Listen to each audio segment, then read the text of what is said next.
The Whistler, another signal mystery. Tonight, the Signal Oil Company, marketers of Signal's famous Go Farther gasoline and motor oil, bring you another in a series of strange tales by The Whistler, a story of revenge and ironic justice, set against the background of eerie beauty and sudden death. Listen to The Last of the Devereaux.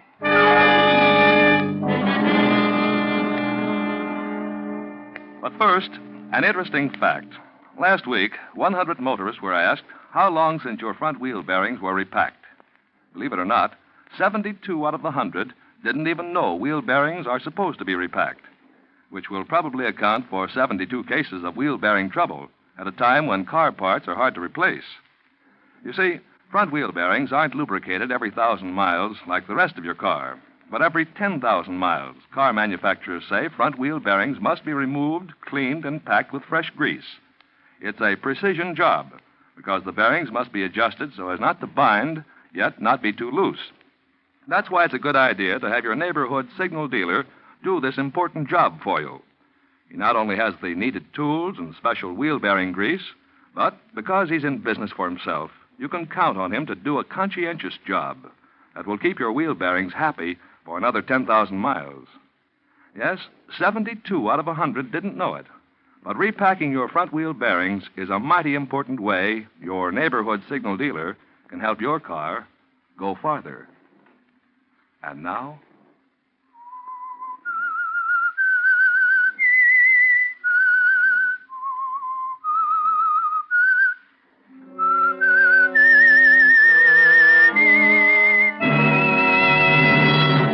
I am the Whistler, and I know many things, for I walk by night. I know many strange tales, many secrets hidden in the hearts of men and women who have stepped into the shadows.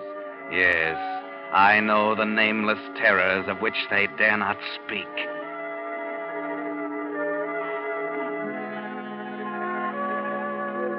In the bayou country of the deep south, a land inhabited by the descendants of early French settlers, stands an ancient mansion called the Cypresses. Owned for generations by the aristocratic Devereaux family, the plantation boasts acre upon acre of sugar cane, bending to the warm river breeze, and life goes on much as it has in the past. Beauty is everywhere, but danger, too, like the treacherous morasses which lie beneath innocent flowers. Paul Vertel, who is definitely not aristocratic, has long wanted the cypresses for his own, hopelessly, it seems. But times change. Paul is now rich, and today, as the heavy door of the Devereaux mansion opens, he believes his ambition is about to be realized. Yes, sir? I'm Paul Vertel. I'd like to see Monsieur Devereaux. Yes, sir, if you'll kindly step inside, sir. Yes. Master Devereaux's been right poorly lately. Doctor says he can't have no shock of no kind. I hope y'all ain't going to worry him none. That hardly concerns you. Yes, sir. Master Devereaux, this here's... Paul Vertel. You must have been expecting me. Yes, monsieur. That will be all, Matthew. You sure you don't want me? It's quite all right. Yes, sir. Please be seated, monsieur. May I pour you a brandy? My visit isn't social. I've come about... The foreclosure. Yes. This is your last day to redeem the property. It is now 3 minutes until 4. That you can pay me $15,000 by 4 o'clock, I shall have to take possession of this estate. What do you want with my land, Monsieur Vertel? You're no sugar planter. You're a trader.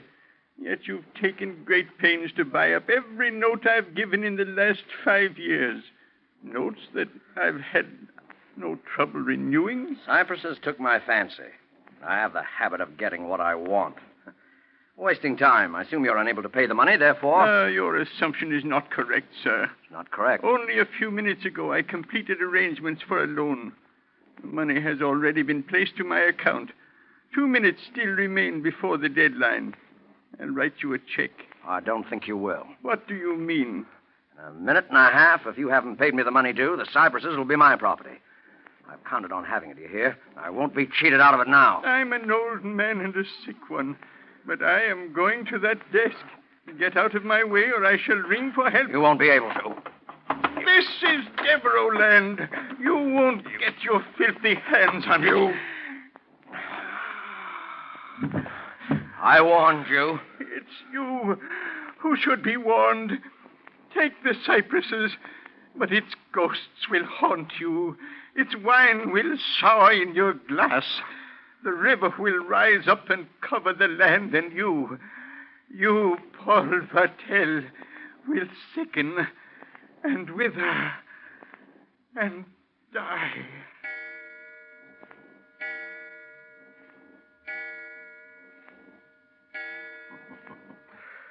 I won, Devereaux.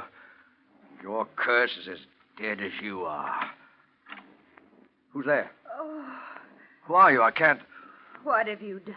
The sun's shining in those windows. I couldn't see. Who are you? Is he dead?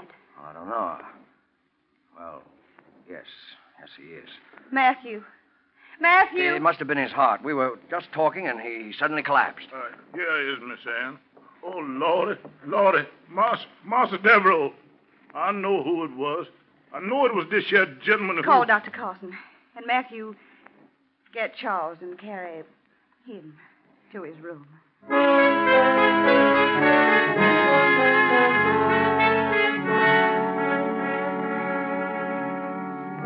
Poor old Monsieur Devereaux. But how very fortunate for Paul Vartel, now the new master of the cypresses. Paul is quite pleased with the way things are going. By nightfall, Dr. Carson has already signed the death certificate. An inquest would have been such an annoyance. Then, too, there is this Miss Anne, young and fascinating. Miss Anne, who at the dinner table identifies herself as Anne Martin, the Devereaux' housekeeper with a strong love for the cypresses, its gloomy old house, and its swamps. Now, what do you intend to do with the cypresses, Monsieur Vartel? Sell it at a handsome profit? Oh, no. I intend to live here, mademoiselle. When a man has spent 20 years fighting a highly unsympathetic world, he sometimes longs for a gentler mode of living. I mean to find it here. I believe there's an old family saying that only a Devereaux can be happy at the cypresses. I found that old family sayings have even less vitality than the old families which say them. I didn't know if you planned to stay, Monsieur Vartel, but I had a room prepared for you. I'm afraid there's no choice. I was, unfortunately, all too aware that Devereaux couldn't meet his obligations, so I made arrangements accordingly. An agricultural expert will be here first thing in the morning. I begin to understand your success in the world. Oh, but here's Matthew with some port wine. You'll find it very excellent. Oh. To the new master of the cypresses. And new life for a dying house.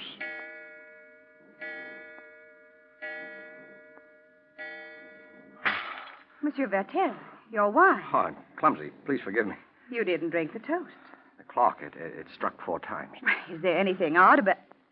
Oh, I see what you mean. It must be nearly 11. That's strange. I've never known that clock to be wrong before. Master Devereaux died at 4 o'clock. It's his spirit of wandering. Matthew, you better go back to the kitchen. Yes. These old servants. Oh, but you seem tired, monsieur. Would you like to go to your room? Huh? Oh, well, yes, I believe I would. It's been a trying day for us all. I'll show you up. Oh. It's at the head of the stairs. Thanks. That's a spooky place. I suppose a stranger would find it so. Oh, mademoiselle. Yes? Don't suppose you've made any plans for yourself, that is. Why, no, I haven't. Everything happened so quickly, I'll have to find another job, of course. I hoped you'd consider staying on here for a while at least. All right, monsieur, if you wish it. Oh. Someone will have to make arrangements for the funeral. There are no relatives. You're more than repaying any debt you owe Monsieur Devereaux. I want to do what I can. Oh, here's your... Good Lord. Devereaux. Oh, I must have made a mistake. He looks quiet and peaceful in the candlelight. Lying there so still. Yes, his troubles are all over, if that's what you mean. Miss Ann, you take that gentleman out of here. Take him out before harm comes to him. Who's that? Oh, it's just Charles, Monsieur Devereaux's man. He's sitting up with his master's body. Please take that gentleman out of here, Miss Ann. It's all right, Charles. Shall we go, monsieur? By all means.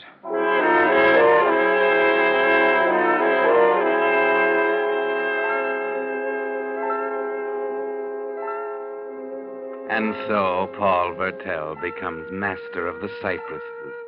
He's not superstitious enough to believe in a dead man's curse, and he should now be very happy, particularly since lovely Anne Martin is so friendly and helpful during the next few weeks. But there are other things which are not so pleasant. And as Anne and Paul drive a horse and buggy down a plantation lane one afternoon, Paul is somewhat querulous. Oh, this is a crazy idea, Anne. Paying a state visit to a Negro village. No, it isn't. If you want their loyalty, you must get to know them, take an interest in them. I suppose you're right. It's just that I don't feel too well today. A headachy and generally out of sorts. You've been taking quinine? Oh, yes, religiously. Then it's the hard work you've been doing the past 3 weeks. Not to mention the worrying. Small wonder the way things have been going. Cane almost ready to harvest, and then the mill breaks down. It'll be running in time. And the weather. There's rain in the air. Bad storm might ruin everything. Oh, Paul, you're determined to be a pessimist. Oh, perhaps. That house doesn't help. Grim, moldy old ruin. If I believed in ghosts, I'd say it was haunted by legions of dead Devereaux who go around blowing their dank breaths down your neck. Oh, there's the village now. It's almost as dismal as everything else around here. It seems deserted. I wonder... And what are those silly decorations hanging in front of the houses? Has there been some kind of a celebration? No celebration. Well, you look worried.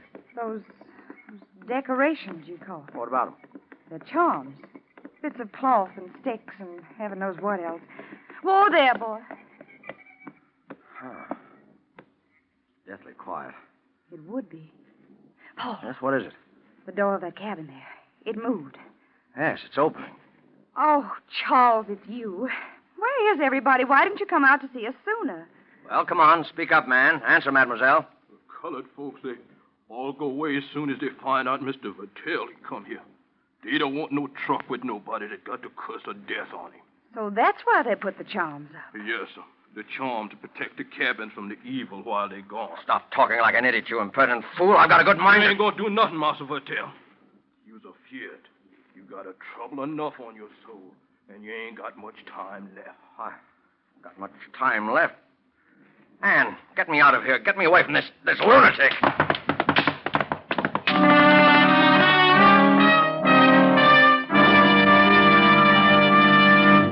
You are listening to The Whistler, another Signal mystery, brought to you by your friend, the Signal Oil Company, marketers of Signal's famous Go Farther gasoline and motor oil.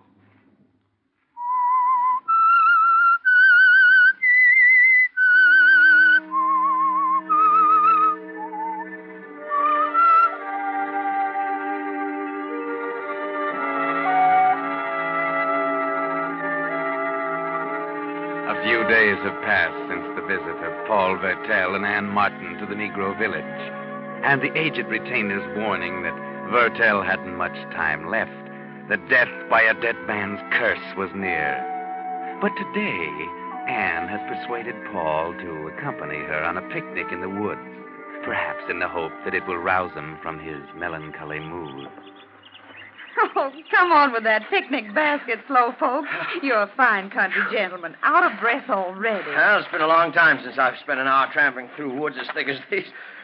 Where on earth are you leading me? Oh, it's not much farther. It is such a lovely spot. Grass as soft as a park lawn. You'll adore it. It better be mighty wonderful. You'll see.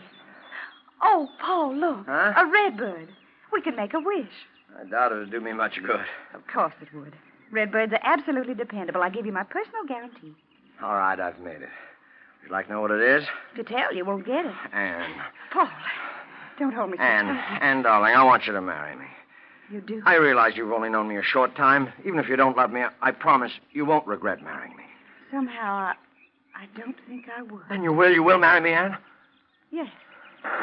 Oh, Paul, thunder. And look at those dark clouds. Anne, please. It's going to rain any minute. We better get back to the house. Oh, after dragging that basket all this distance? We can have our picnic at home if everything's not soaked. Come on. I know a shortcut to the road.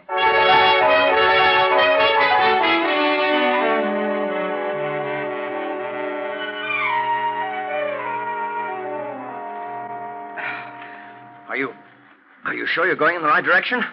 Looks as though we're heading into a swamp. See that little hill over to the left? Yeah? The road's just beyond. Hurry, I felt a drop of rain. I can't keep this up much longer. I'm winded. Anne! Paul, here. Take my hand. Oh. Oh, the slime. It gives me the creeps. You're all right now. Lucky you didn't sink very deep. Stay on the path, though. These bogs are like quicksand. Oh, this is a horrible place. We'll soon be on solid ground.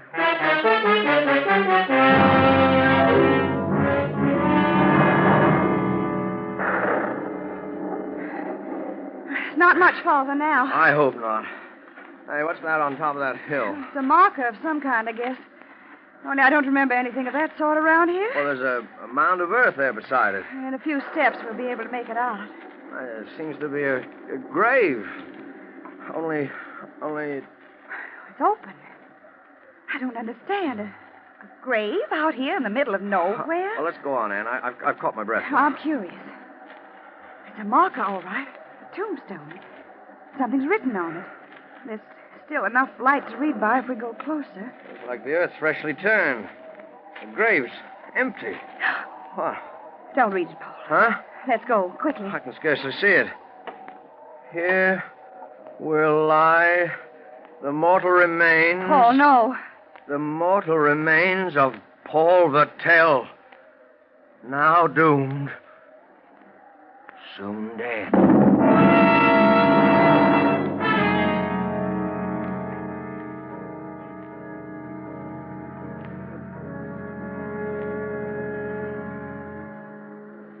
Drink the coffee, Paul, and take this quinine capsule with it. You've got an attack of malaria. Yes, of course. I just can't hold myself. Those chills. Can't you get that doctor here to see me, Ann? I've been trying to reach him on the phone. This is mighty poor weather for even a doctor to go sashaying around here. If you keep up like this, that old river gonna back right up in the bayou. I know as soon as them chickens started flapping their That'll wings... do, Matthew. Yes, Miss Ann. Oh. I keep seeing that grave. Try not to think. I'll try. Here, Ann, give me your hand, will you? There. Oh, I don't know what's going to happen to me anymore. To me or anything. Poor darling. All these ghastly warnings. I'm as sane as any man. I realize they're only trying to frighten me, but still I don't know. I understand. Anyone at all would be unnerved. Yes. You always understand. You've always been my friend here. My only friend. I'm glad if that gives you comfort. You said you'd marry me, Ann. There's more of a risk now, financially at least. If the rain keeps up, the cane will be ruined. You think that would make a difference? No. That's why I don't hesitate to ask you. Ann, marry me right away, will you, tomorrow? We can drive into town, find a justice of the peace. Not San Michelle. Oh, wherever you wish. We can't have a proper honeymoon now. I'm needed on the plantation, but we can have a wedding reception and invite the neighbors for miles around. They can't refuse. Well, we can be gay for the first time in weeks. What do you say, Ann? But you're ill. The malaria. No, it's nothing. I'll be all right. Oh, would it be proper? I mean, this house and all. Oh. It'll be just a month tomorrow since Monsieur Devereaux died. Of course it'll be proper. Besides, I'm supposed to be doomed. Well, marrying you will be my answer. It'll be my defiance. You're sure? I'm very sure. And with you beside me, I'll fear nothing. Because you're strong and brave. And you'll be my protection. Yes, Paul. I'll be your protection.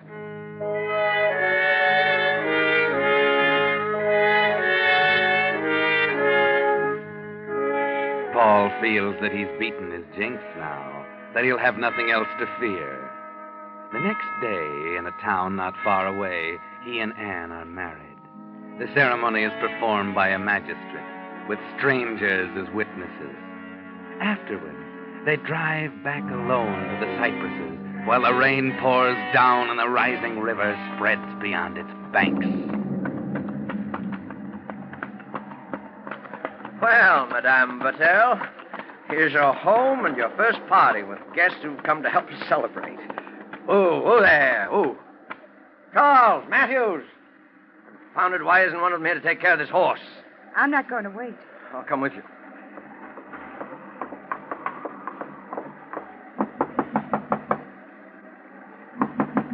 Oh, now what? Try the door. What? I don't understand.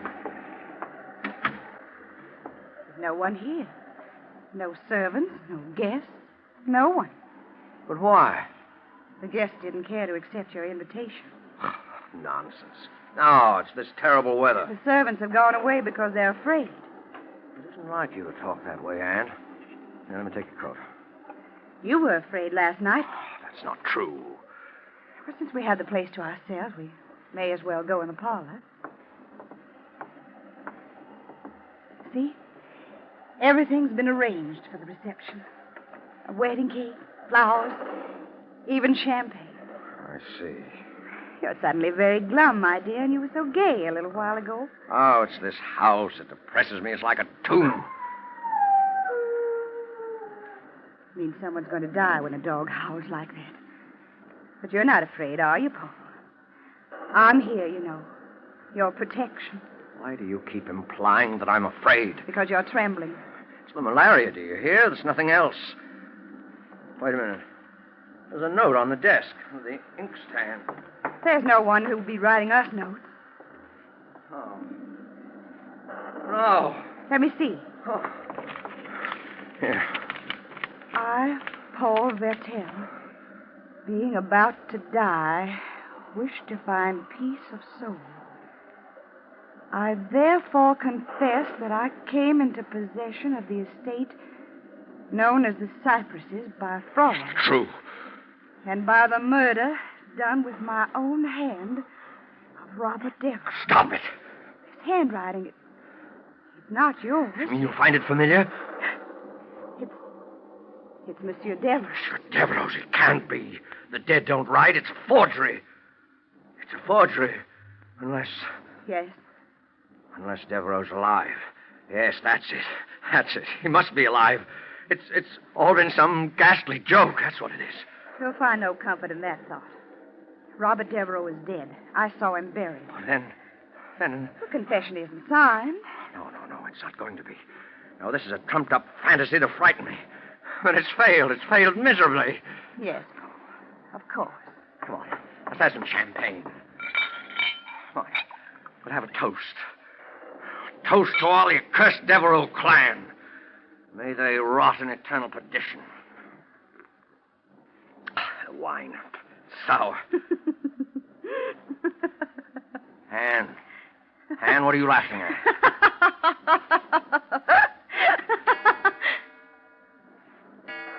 Oh, no. That clock. Yes, Paul. The clock. You remember when you first heard it? Talk like that. Don't talk like that. Why not, Paul? Surely you're not frightened. The lights. What's happened? They've gone out, Paul. The lights. And you're alone in the dark. Alone with that cursed Devereaux clan. One alive, the other's dead. Anne, what are you trying to do to me? You remember Robert Devereaux's last words. Take the cypresses. But its ghost will haunt you. Its wine will sour in your glass. The river will rise up and cover the land, and you, Paul Vertel, will sicken and wither and die. You? Yes. I'm Anne Devereaux, daughter of the man you murdered. But you married me. Because I knew you were going to die. And that when you did, the cypresses would come back to me, your wife. You managed all this trickery. Can you be sure it's just trickery? You lie, cheat. You're worse than I am. You've been haunted by ghosts, Paul. Let me get my hands on your throat. The cypress's wine has soured in your glass. Where are you? The river is rising. Its water is covering the land. I trusted you. You've sickened and withered, and you will die. You see, even the storm wants to see the finish, Paul. Shall not die. And you won't escape me by running out into the storm. You'll have to be fast to catch me, Paul, and the malaria's taken your strength. I've still got strength enough to strangle you.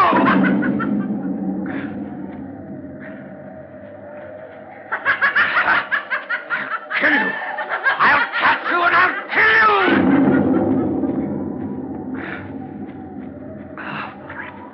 Paul. Over here, Paul. Just a few feet away. You can see my white dress. My wedding dress. Yes, I see you. Do you still want to kill me, Paul? Yes, I want to kill... Oh! What's the matter, Paul? I'm waiting.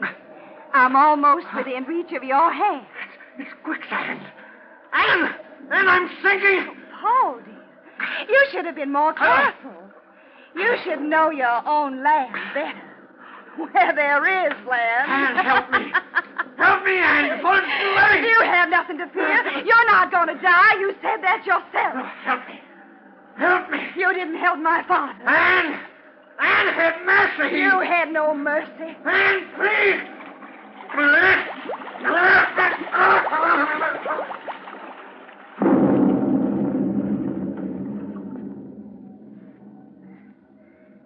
This is Devereaux land. Always shall be. The river will cover it. But when the waters recede, the cane will grow again. Tall and green.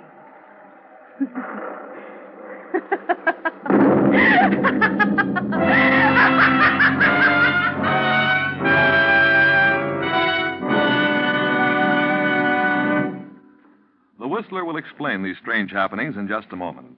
Meantime, here's an interesting incident called to our attention by Miss Norma Oberjorgi of Long Beach, California, who writes, "While returning from a trip recently, my motor heated up so I was afraid something serious was wrong. When I mentioned this to my signal dealer, he said, 'Wait a minute.' And pretty soon he was fussing around under the hood with a brush. It seems I'd driven through a swarm of insects, and they clogged the radiator grill. When he finished brushing out the insects, my car was running as cool as ever. It's really great to trade with a signal dealer like that." Yes, friends, it is great to trade with dealers who give not just the service you ask for, but also the service they know your car needs to make it last. That's why so many folks are switching to signal stations. They know that when a man's operating his own business, he naturally tries to please you better, so you'll come back again. And these days, when our present cars have to outlast the duration, such conscientious signal service can spell the difference between the 1 in every 12 cars that will go off the road this year and those that will go farther. Now, back to the Whistler.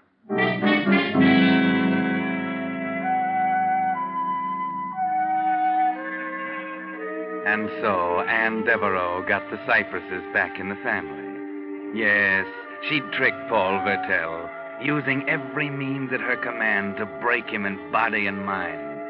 She had an ally in the malaria, of course, but Anne even helped that along by giving Paul capsules of plain flour instead of quinine. Unfortunately for them, people can't store up as much hatred as Anne did without hurting themselves. And that's why when they found her after the storm, she was still laughing, quite insane.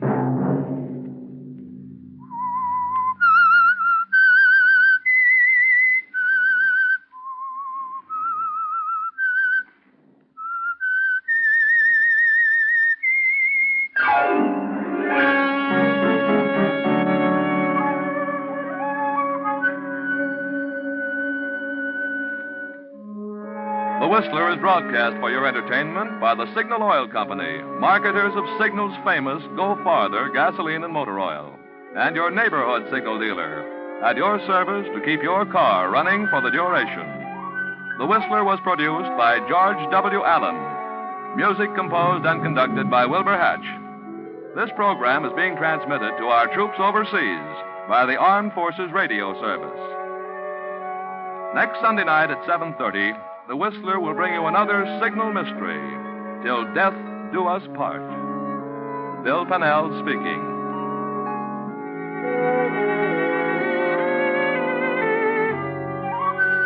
This is CBS, the Columbia Broadcasting System.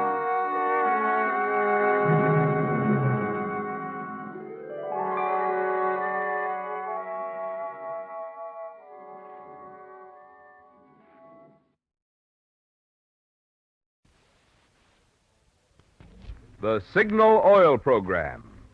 Yes, the Signal Oil Program. The Whistler.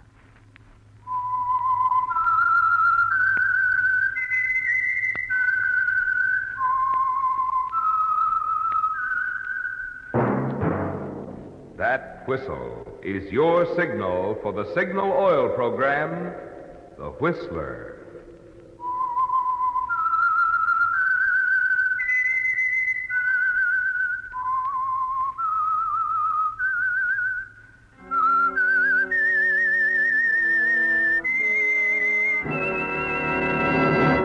I am the Whistler, and I know many things, for I walk by night. I know many strange tales hidden in the hearts of men and women who have stepped into the shadows. Yes, I know the nameless terrors of which they dare not speak. Friends, here's some exciting news. The latest Hooper ratings show that in the last 2 months, the listening audience of The Whistler has increased by more than 50%. Yes, sir, 50%.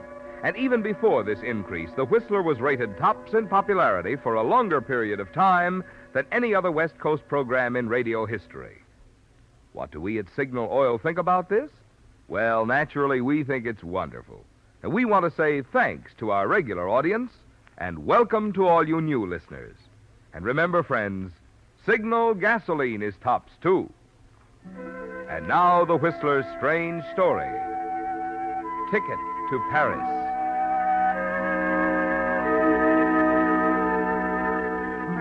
The young, attractive, dark-haired girl looked out through the dirty window pane of the old bookshop, watched the rain as it fell on Olive Street. Then, a few minutes after 10, she locked the shop door, turned out the light, and stood for a moment in the darkness. She rubbed her arms and shuddered, and then hurried through the darkened bookstore. She would always live in terror of the dark, of even the next moment, so long as one man remained alive, the man who was living only to kill her.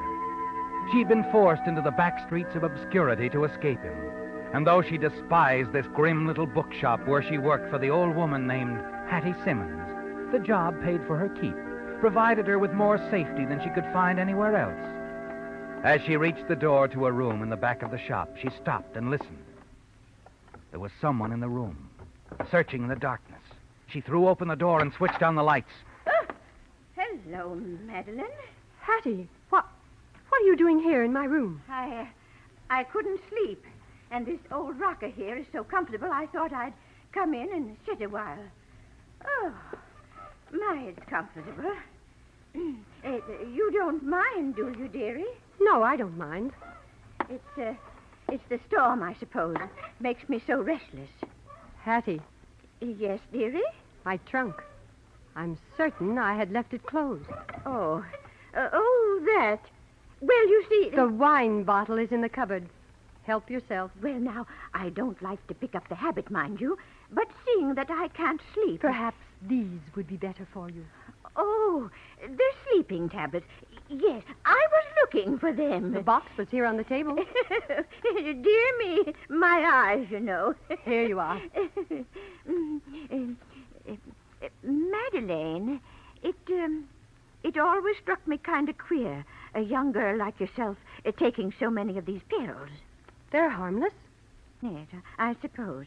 But you always seem to have so much on your mind, dearie. Yes, I have many things on my mind, Hattie. Yes. Madeleine? Yes? While I was looking for sleeping pills, I noticed your name on the trunk. Didn't think portier was spelled that way. Portier. P-O-R-T-I-E-R. Oh. I couldn't help but notice something else, dearie. Inside the trunk. A gun. Of course I have a gun. During the war, many French women had guns. We had to have them. Yes, I suppose. I was just wondering, how come you've got a German gun? Hattie, why don't you take the pills and go back to your room? I'm very tired. All right, Madeline. You close up the shop all right? Yes, it's locked. Never know when we might have thieves, you know. Good night, dearie. Have a nice sleep.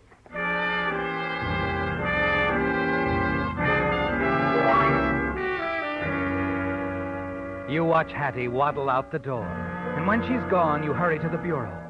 From the top drawer, you take out a folded newspaper.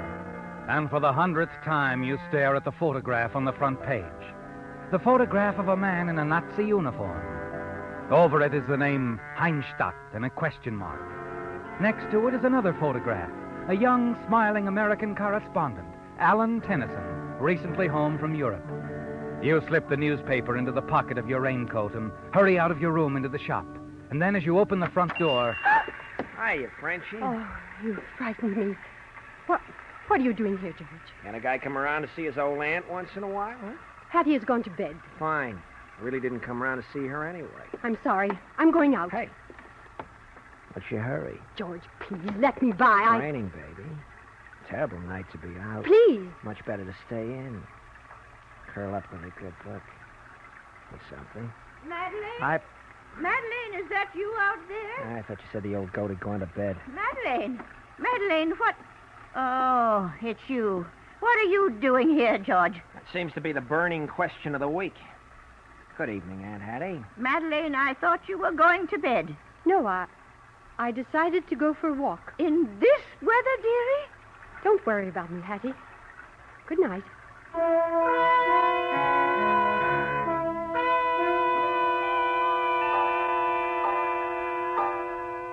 A quarter of an hour later, you step off the streetcar, hurry toward the low red brick building in the middle of the block. At the entrance, the doorman greets you. Good evening, miss. This is the Sequoian Club? Yes, it is. Well, a newspaper man, Mr. Tennyson, is giving a lecture here. Could I go? Oh, it's over, miss. Over? 10 minutes ago. Oh, but Mr. Tennyson, is he still... No, he left.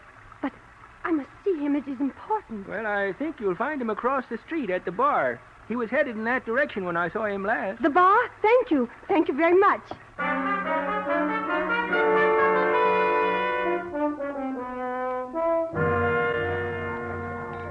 Here we are. Drink? No. Well, if you won't have a drink, what's on your mind? Mr. Tennyson, there was a story in the paper yesterday about a man, a German named Heinstadt. Heinstadt? Yeah, that's one of my stories. What about it? This man they're holding in a Paris prison. The French government is not certain he is really Heinstadt. No, they're not. Plastic surgery is a great thing. But certainly there are ways... They know what they're doing. It'll take a little time. You, sure you won't have a drink? No. Well, it's Heinstadt, all right. Look, what makes you so interested in this? Oh, I am curious. Yeah, that's been established. I used to know him. That's so? When? During the war in my country when the Nazis occupied Paris. You speak pretty good English for a mamselle. I was educated in England. I see. And just how did you and this Heinstadt get along? Not very well, I am afraid. I'm sorry. You have heard of the Chateau Polonais? Well, I've been there. It used to be Heinstadt's headquarters in Paris. So? Well, before the war, I worked at the chateau for a very fine family. Then Heinstadt took over. Only the servants remained. We were forced to work for Heinstadt. Not very pleasant, huh? Especially for a girl.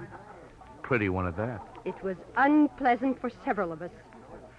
So now you'd like to see Heinstadt get what's coming to him. But first they must be certain it is the right man. There must be no mistake. Oh, there won't be. But like I said before, it'll take time. It wouldn't take me to any time. I would know him instantly. Uh-huh. Why are you looking at me like that? You are pretty. Very pretty. Yeah. You look good on the front page. What? My picture? My syndicate could use a follow-up story on Heinstadt. French girl tells all. Sinister figure of Paris occupation. Oh, no, Think of the publicity, baby. Wouldn't do you a bit of harm. And with the movie studios only a stone's throw... No, I'm not interested. Well, that's a switch. I was sure that's what you were driving at. Excuse me, Mr. Tennyson, I must go. Just a minute. Please. What's really on your mind? Nothing. Nothing at all. Why? You interest me. There's something about you that's a little different, and I like people who are different. I like to know what makes them tick. In your case, I think I'm going to enjoy finding out.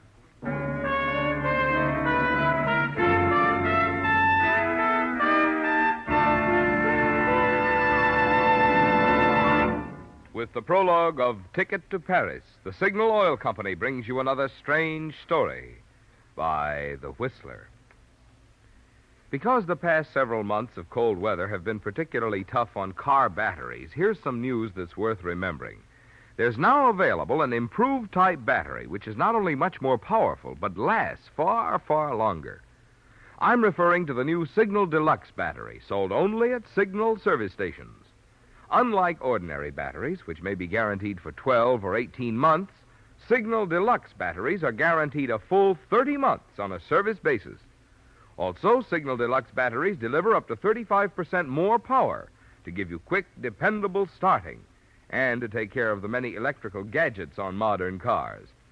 The secret of this superior performance in Signal Deluxe batteries is their superior construction, which includes the latest type all-rubber separators, plus an improved design all-rubber case, which requires water less often. When you take into account the generous trade-in Signal dealers are now offering for old batteries, you can see why, any way you look at it, this is today's best battery buy. So be sure you remember the name of this extra powerful battery that's guaranteed a full 30 months, the Signal Deluxe battery. And remember where you get it, at your nearest Signal service station. And now, back to the Whistler.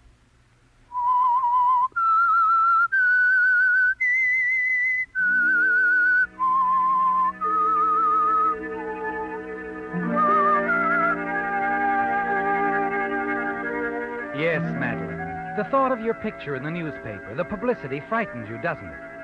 And that's why you ran away from the correspondent named Tennyson, the man you went to for information on the German who is now being held in a Paris prison.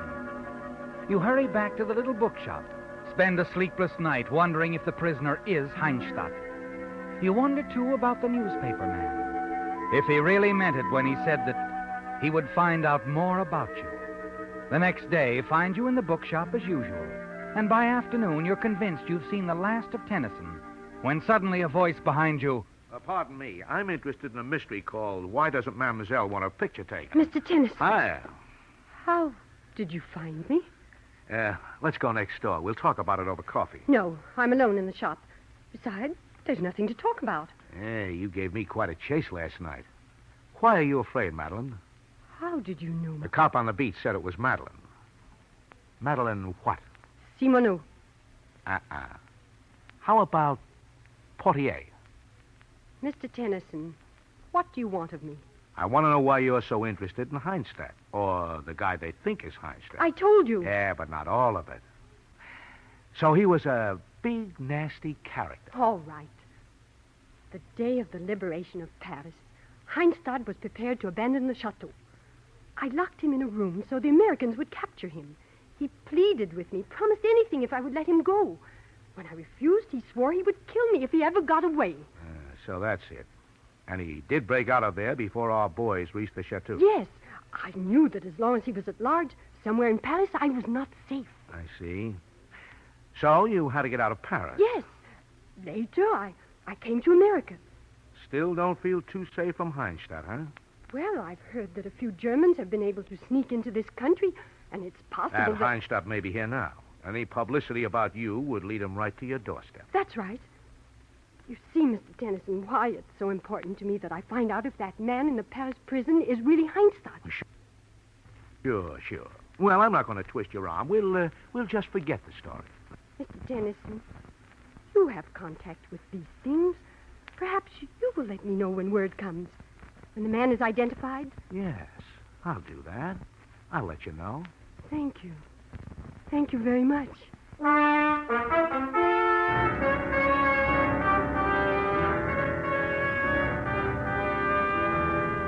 The days pass slowly, don't they, Madeline? And Alan Tennyson doesn't call. You wonder what is causing the delay, why the French authorities can't make up their minds about the man in prison. Perhaps you tell yourself the government has decided the man isn't Heinstadt, and that the matter has been quietly shelved. Yes. And if that's the case, the man who has sworn to kill you is still at large, perhaps right here in Los Angeles. You become increasingly nervous as the days go by, and then finally there's a telephone call from Tennyson. He sounds urgent. Asked you to meet him at the bar where you'd met before.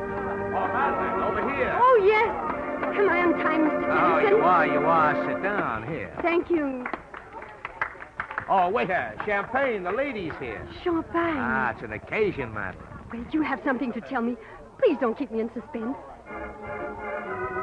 Listen, for you. April in Paris. Mr. Tennyson, Wait. There's still the champagne. Been in this bottle since 1922. There you are, sir. Oh, Mr. Tennyson, please tell me. We'll drink to it, Madeline. Your glass. The wire came this afternoon. That man in prison. He was Heinstadt. Yes, not a doubt in the world. Oh. They were going to force him to stand trial, but... He didn't escape again. No. He's dead. Swallowed poison. Oh, no. Oh? Delight or remorse? Well, in winning, we can afford some sympathy for the loser. Yeah. I guess it's only you. But, oh, I'm so happy now, Mr. Tennyson. Drink the champagne. To Paris. The Paris I love. To the Paris you love, Madeline.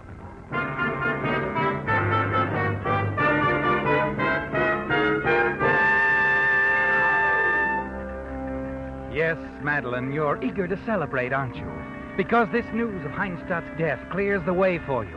Yes, not just to the Paris you loved, but to the hidden wealth in the cellar of the Chateau Perlinese. Only you know about that, Madeline, because it was you who hid it there. A fortune, Madeline, yours now for the price of a ticket to Paris. That's all you need to do. Return and take what belongs to you through your own cleverness. Hurrying back to the bookshop after leaving Tennyson, you're thinking of only one thing: where to get the money for your ticket. You're so deep in thought that you don't even notice Officer Davies outside the shop. He looks at you concerned. You're back, Miss Madeline. What? Oh, Officer Davies. Inside, Hattie and that nephew of hers. George? Uh-huh. They're having a lulu of a fight. I started to go in, but I I'll thought... take care of it, Officer Davies. It's nothing. But why not, Hattie? I'm not asking for the moon. You heard my answer. Now go, George. You see what I mean? Sometimes I can wring your neck. I said go. All right, I'm going. George. Let me by. But, oh, well. He's hot-tempered, all right. And if looks could kill... Excuse me, Officer Davies. I've got to talk to Hattie. Yeah, sure. I'll be moving along, man.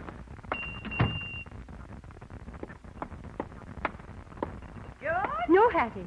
Oh, I thought it was that no-good nephew coming back. I was just hiding this strong box. Now, there. Another quarrel, Hattie? Yes, over the usual thing, money. Oh. Hattie. Yes? Hattie, I must return to Paris. I had a call. I have to return at once. Return? Oh, I'll hate to lose you, Madeleine. Come to count on you a lot. Thank you, but it is very necessary that I go. Soon? That depends. I haven't the money for a ticket. Oh. I was wondering, well, Hattie, could you lend me the money just for a little while? Lend you the... Dearie, you know I'm fond of you, but you also know I'm not young anymore. I need what little I have. You must be able to get it somewhere else. No, I'm not. I don't know anyone else. No one that I could even ask. You can't turn me down, Hattie. Please, Madeleine. I've had all the squabbles about money that I can stand for one night. But, Hattie, I will pay it. Madeleine, I said no. Oh. Now, good night, dearie.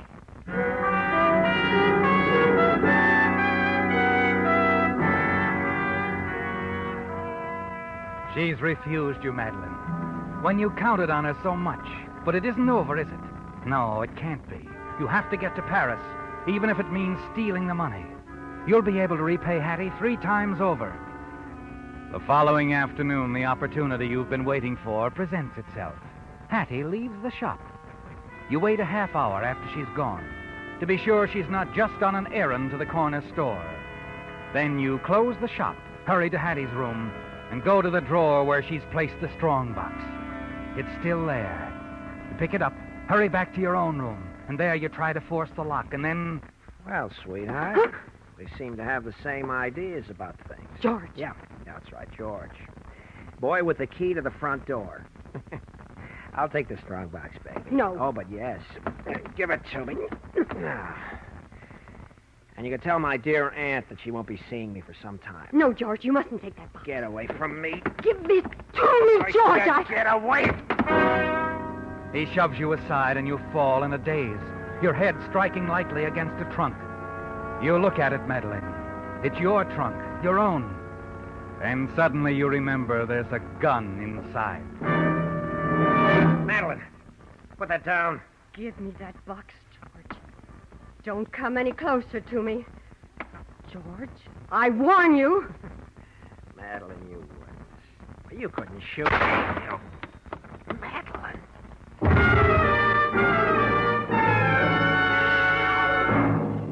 You've killed him, haven't you, Madeline? And in a flash, you realize that your plans are ruined. You'll never get away with the money now. George's body would be discovered before you can even get out of town. You stand there bewildered, wondering what to do, and then... Yes? Madeline? Mr. Tennyson. I wonder if I can stop by. I want to talk to you. Say in about an hour or so. An hour? I don't... All right, Mr. Tennyson. Yes. Do come by. It's a way out, isn't it, Madeline? A sudden way out that's about to be given to you. A little later, you've unlocked the front door, put the strong box back in its place, and you've turned your room into a shambles, upset the lamps, scuffed the rugs, pulled things from the dresser drawers. When Tennyson arrives and walks in, you're in the middle of it all, aren't you? Yes. Sprawled out, apparently in deep sleep, the gun clutched tightly in your hand. Madeline, what is it? Wake up. Mr. Tennyson, Yeah. Is this your gun? my gun? Yes. Madeline, what have you done? What's happened here? Did you kill him? Kill him? That man behind the screen. His name was Hawley, George Hawley. I looked in his wallet. George Hawley? He's dead? You didn't know? What is it, Mr. Tennyson? What has happened here, the room? Look, do you remember me calling you a while ago? Yes? Yes, I remember. What happened since then? Come on, think hard. Right after your call? Yes? Hattie. She came in. Hattie? George's aunt. She owns the shop. Was he here when she came in? No, just Hattie and me. She mentioned him, though. They quarreled again. Quarreled? Over money.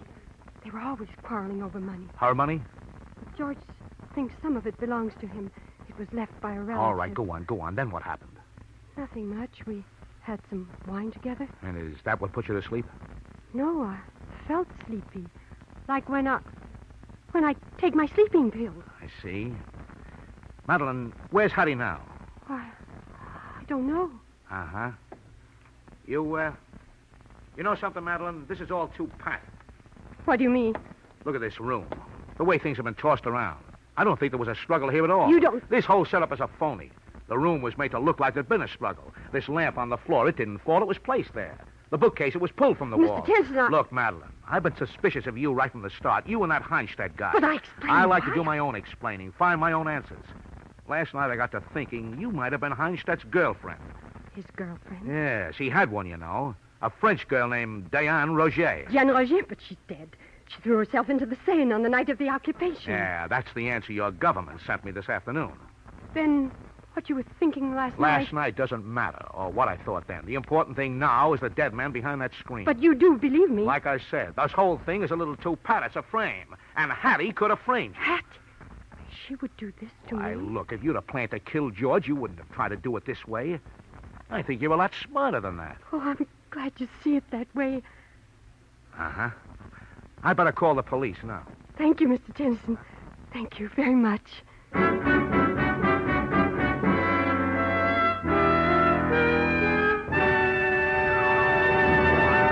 The Whistler will return in just a moment with the strange ending to tonight's story. But now, a message from missing drivers. I mean drivers who are missing something. And that means you, if you're not powering your car with Signal, the famous Go Farther gasoline.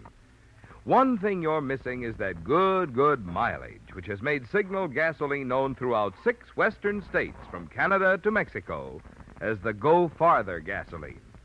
But equally important, you're missing the superior performance in today's Signal gasoline, which makes such mileage possible. You see, in order for today's signal to help you get the most from every drop of gasoline, it has to help your motor run more efficiently. And when your motor runs more efficiently, you also enjoy quicker starting, faster pickup, and smoother power. So you see, in gasoline, mileage and performance do go hand in hand. And that's why Signal says, to be sure of the tops in gasoline quality, there are just two things to remember. One, it takes extra quality to go farther. And two, Signal is the famous Go Farther gasoline. And now, back to the Whistler.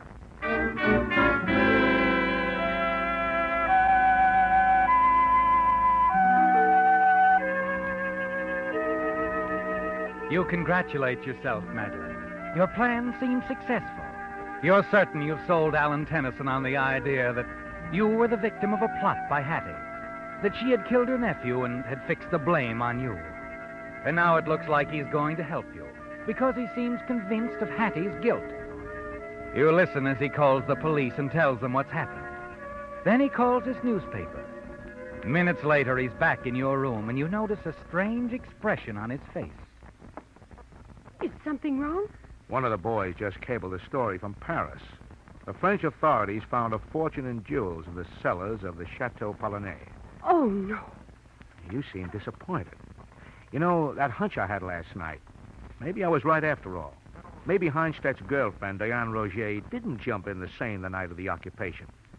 Maybe it was the real Mademoiselle Portier who was pushed into the river.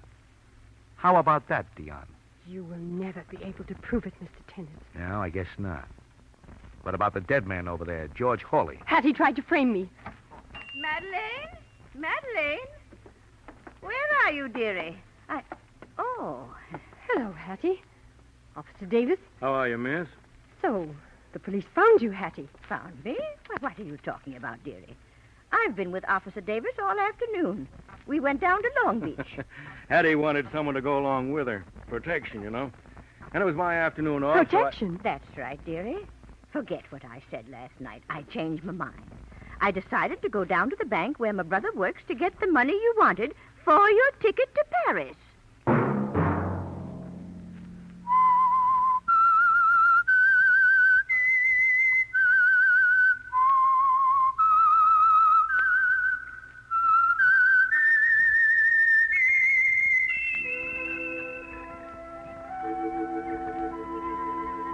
Let that whistle be your signal for the Signal Oil program, The Whistler, each Sunday night at the same time. Brought to you by the Signal Oil Company, marketers of Signal gasoline and motor oil and fine quality automotive accessories.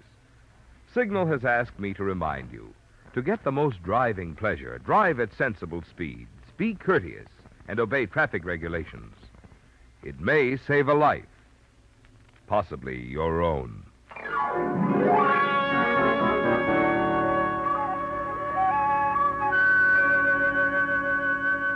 Featured in tonight's story were Nan Boardman and Eddie Marr. The Whistler was produced and directed by George W. Allen, with story by Robert Stephen Brody and music by Wilbur Hatch, and was transmitted to our troops overseas by the Armed Forces Radio Service. All characters portrayed on the Whistler program are fictional. Any similarity to names or resemblance to persons living or dead is purely coincidental. Remember, at this same time next Sunday, another strange tale by The Whistler. Marvin Miller speaking. This is CBS, the Columbia Broadcasting System.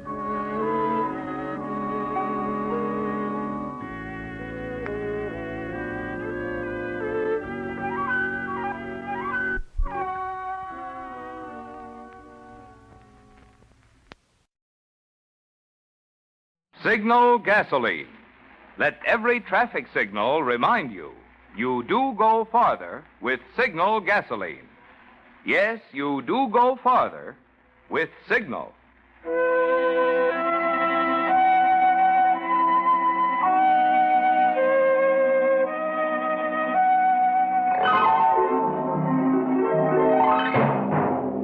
The Signal Oil Company and your neighborhood Signal dealer bring you another curious story by The Whistler. Tonight, Murder is Blind.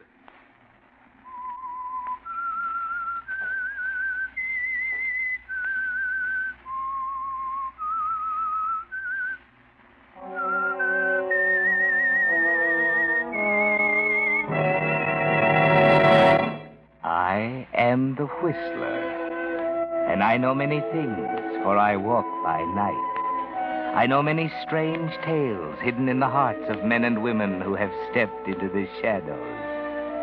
Yes, I know the nameless terrors of which they dare not speak.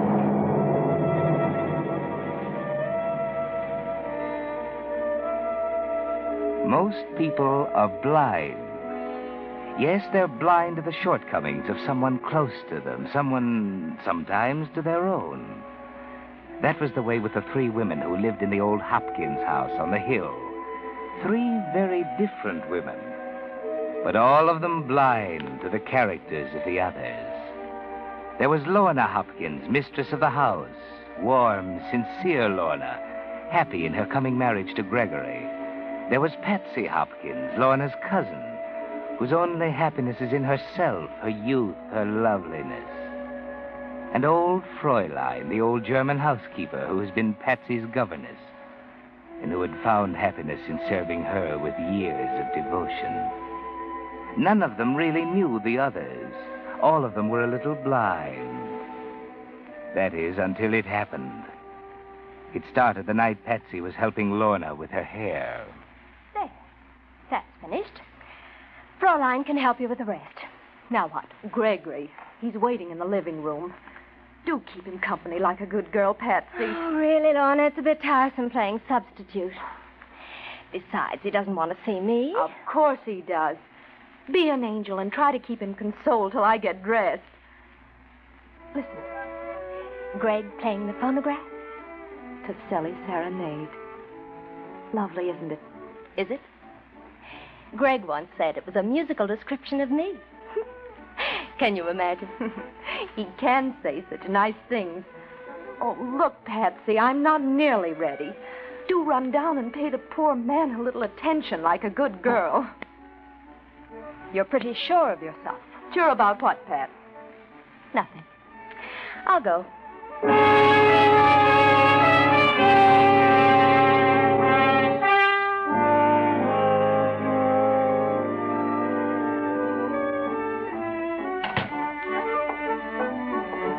Hello, Patsy. Oh, don't get up, Greg.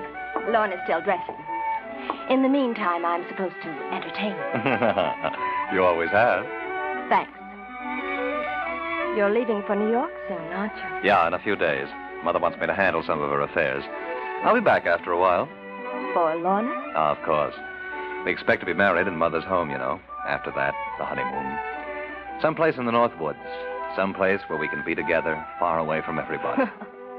What a picture. How beautifully sentimental. Do you know, my dear, you're beginning to tire me dreadfully.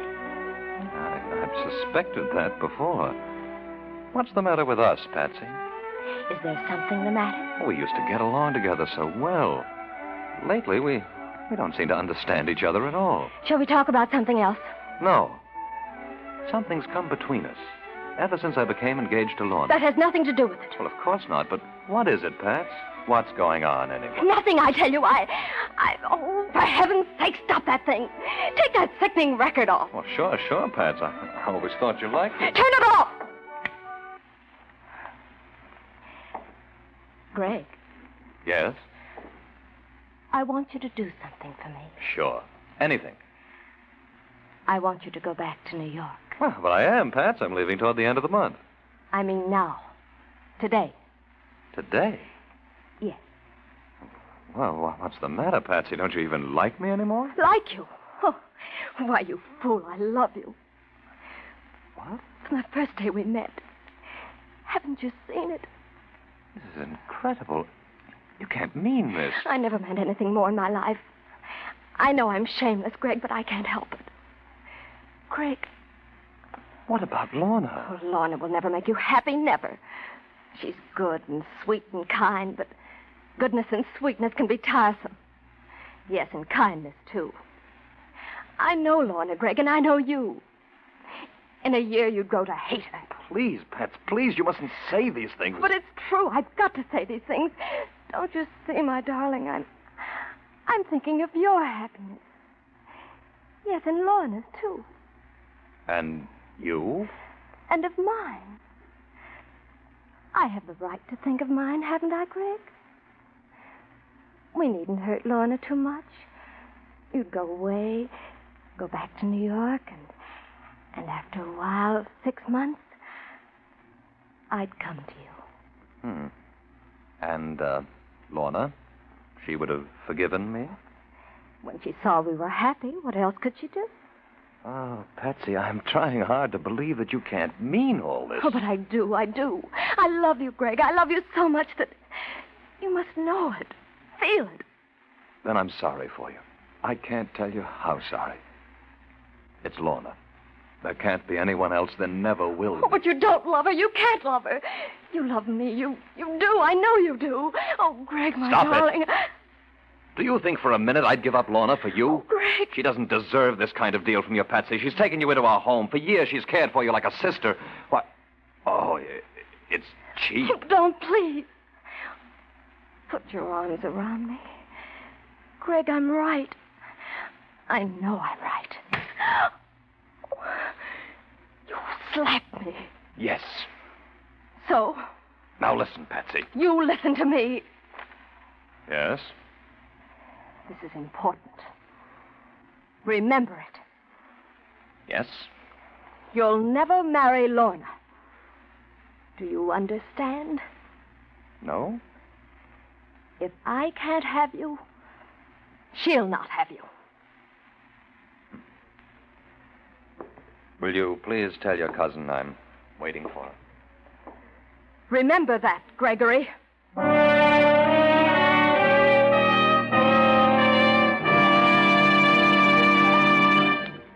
Conundrums. We've all played the old game in which someone describes a thing and you guess what it is. For example, someone says, "It's round, it's black, and it has big yellow letters on it, spelling something that helps your car go farther." Well, of course, you Whistler fans know that's Signal's yellow and black circle sign, which identifies the friendly Signal gasoline dealers who bring you this program. And friends, in today's game of trying to make rationed gasoline go farther, remembering that Signal sign is your surest way to win most miles per gas stamp. You see, in keeping with its 14-year tradition of quality, Signal Oil Company is still bringing you the very finest gasoline that can be marketed under wartime conditions. And the famous Signal formula still places the emphasis on mileage. So to stretch those gas stamps, try Signal in your car. Prove for yourself that it's not just a slogan, it's a fact. You do go farther with Signal gasoline. And now, back to the Whistler.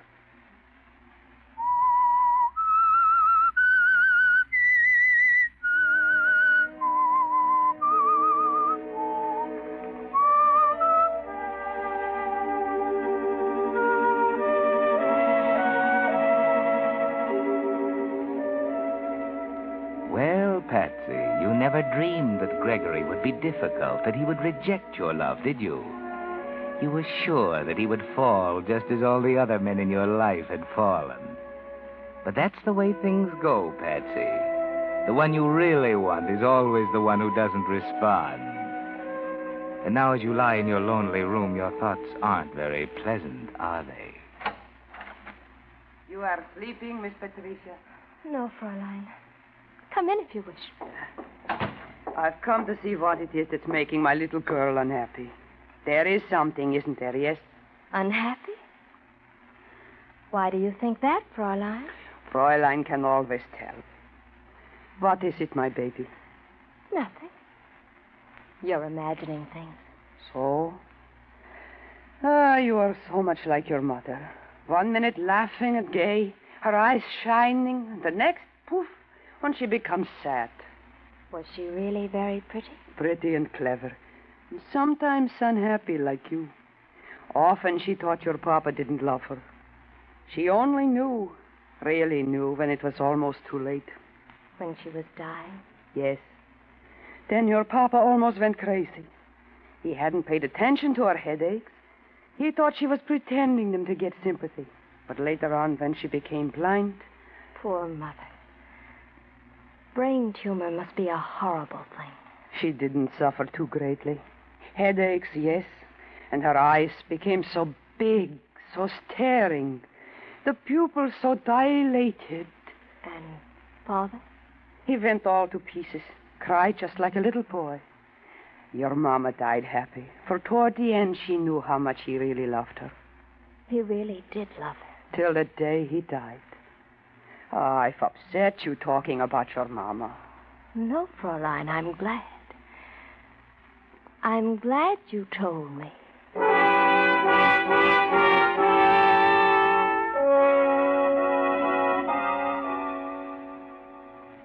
What's in your mind now, Patsy? Why do you leave your bed, go to the dressing table, and stare deeply, searchingly into its mirror?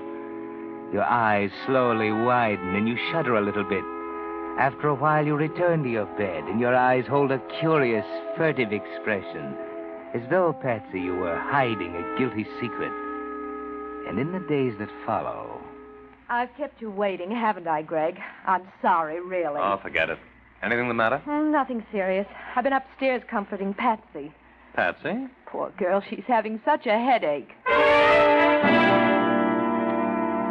I know, Greg. That's why I called you. I'd counted on seeing you, too. But Patsy has a splitting headache. We'll make it tomorrow, shall we? It's Patsy again, Greg. I'm sorry. I'll call you later.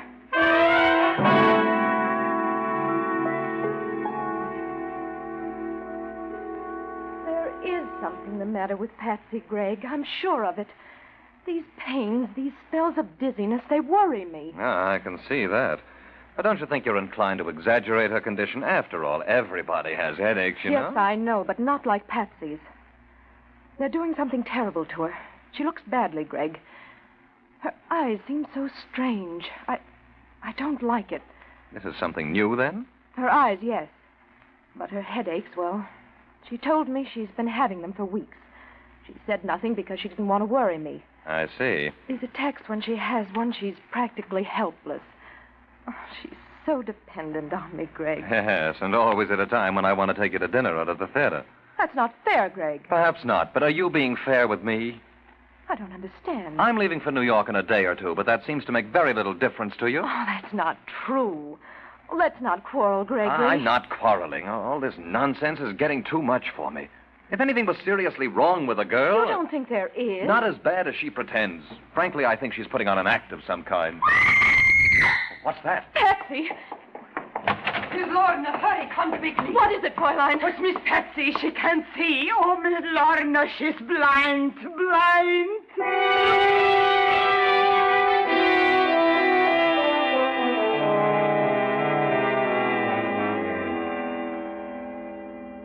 And now, Gregory, you're ashamed and remorseful, aren't you? You'd give anything to recall yesterday's words spoken so bitterly to Lorna. Those scornful phrases doubting the sincerity of Patsy's illness. You thought Patsy's headaches were a game, the sort a willful woman might play for sympathy or attention. Didn't you, Gregory? And now, as you look down at her white face and into her tragic, unseeing eyes, a deep wave of sympathy comes over you. And you feel helpless in the shocking tragedy before you, don't you, Gregory? There's no fever, Greg. At least that's one thing to be thankful for. She slept a little last night. Didn't you, dear? Toward morning, I did. The pain seemed to go away then. Do I look terrible, Greg? Terrible? Oh, no, you could never look that, Pat. A little pale, perhaps. Your eyes. Yes? Do they pain you? They seem so big, the pupils so dilated. Tell me, what did the doctor say? She won't have a doctor. Fräulein and I are almost crazy. I won't have one. I won't. He'll operate. I know he will. Please, Lorna. But we must find out what this condition is. Do be reasonable, dear. Is there anyone in town, a good eye doctor, who'd know about this kind of thing? No, there isn't. There's no one. Now, Patsy, there is one, and you know it. He's considered very fine. I won't have him. He's old and do you want me to die just like my mother? Don't you care what happens to me? Do you see, Greg? What do you want us to do, Patsy? I don't know. We must do something. I thought that Yes? the best eye doctors, the specialists, Aren't they in the big cities? I thought I could go to one of them. Where, Patsy? Isn't New York a kind of medical center? New York? Oh, no, that's impossible. You couldn't leave your job here in town, and I couldn't go alone. What do you think, Greg? Is that what you want, Patsy? Oh, but Lorna's job, she'd lose Oh, it. as if that mattered. There are other jobs, plenty of them. Even if there There's were... no necessity for your taking her, Lorna. I'm leaving for New York anyway. Patsy can come right along with me. With you, Greg? Can I? Of course. I'll put you up at Mother's place. Then we'll have the best men in the city come to look at you. I'd feel better if I went with her. I don't know. There's nothing you could do, Lorna. Don't you see? I suppose so. You could keep me in touch, couldn't you, Greg? Let me know everything. By long distance every day. You just sit tight and let me handle this. Can you get Patsy ready? Of course. Fraulein will help. It'll take 2 or 3 days to make the necessary arrangements. Haven't you both forgotten something? Have I? You and Lorna. Your marriage. Our marriage? You mustn't worry about that, Patsy. That'll keep till you're well again. We can wait, can't we, Greg? Naturally. Oh, I am a nuisance, aren't I? Oh, my eyes. They're starting to hurt again. Oh, do get me some ice, dear. I'm sure there's some downstairs. I shan't be long. Greg, Yes. you did forget, didn't you? Forget? About you and Lorna getting married? Did I? You did. You know you did. Suppose I get well, Greg. Well, of course you're going to get well. After we arrive in New York, everything's going to be all right. Do you know? I think so, too.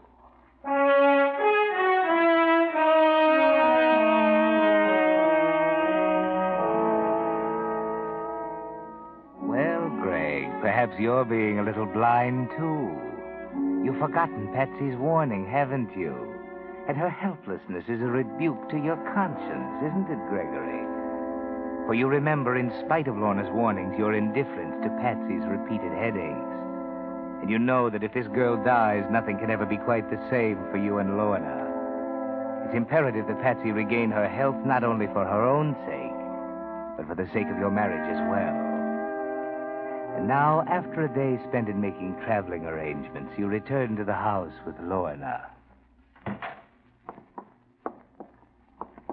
We're home early, Lorna. Yes, I know. It's nearly 7. Patsy doesn't expect us back for a couple of hours yet. Must be very quiet. Think she's sleeping? I hope so. She promised me she'd try. After a while, I'll go up and peek in at her. Oh, dear, I would forget. I meant to bring Fraulein something from the corner drugstore. Oh, want me to go for you? No, I'll go. I know what she wants. You stay here. I'll only be a few minutes. Mind turning out the lights? Just leave that small one on over by the phonograph. That'll be enough. I'm going to sit over here in the dark and relax. All right? Fine. Hurry back.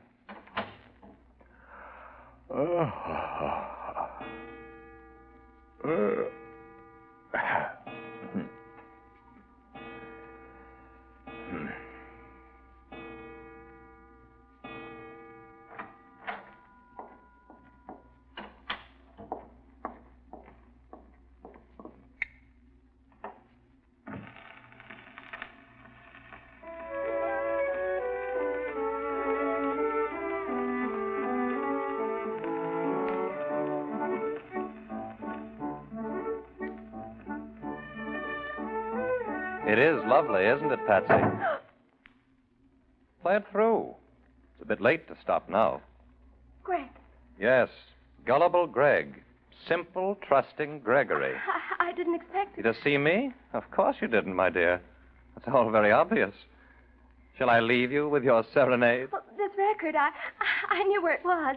I know where everything is. I've lived here so long. Of course. Oh, it's not what you think, Greg. I don't have to see to find my way around. Stop it, Patsy. Oh, listen to me, Greg. You're not blind.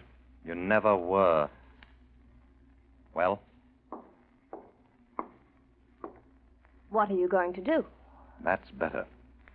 Now, will you be good enough to tell me what it was all about? You. Flattering.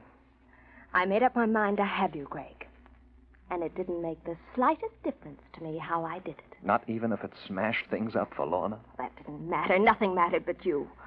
And what was I to get out of all this? Happiness? I could have made you happy, Greg. I can still make you happy. You? Try me. Give me a chance. Let's go back a bit, shall we? Tell me, how did you expect to fool a clever eye specialist? You must have known he'd find you out. I didn't expect to. No? You see, I had no intention of coming under his care. The important thing was to get you away from Lorna, to have you by myself for a while. After that... Anything could happen? Anything. And now? I've lost. We've all lost. You, Lorna, and I. Oh, you're wrong, Patsy. Lorna and I haven't lost. You see, tomorrow, we'll be married. Tomorrow? If she'll have me then. No, you can't. It's beyond your control now, Patsy. It's beyond anything your selfish mind can trick up. Is it beyond death?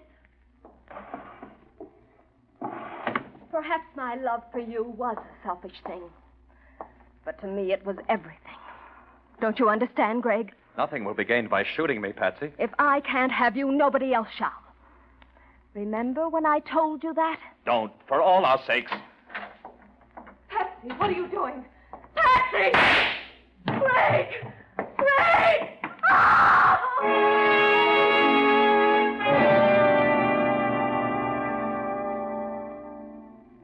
Yes, Patsy, you did it.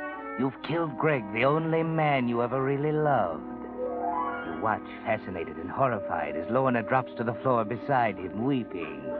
And you want to tell her it's no use, that now she'll never have him.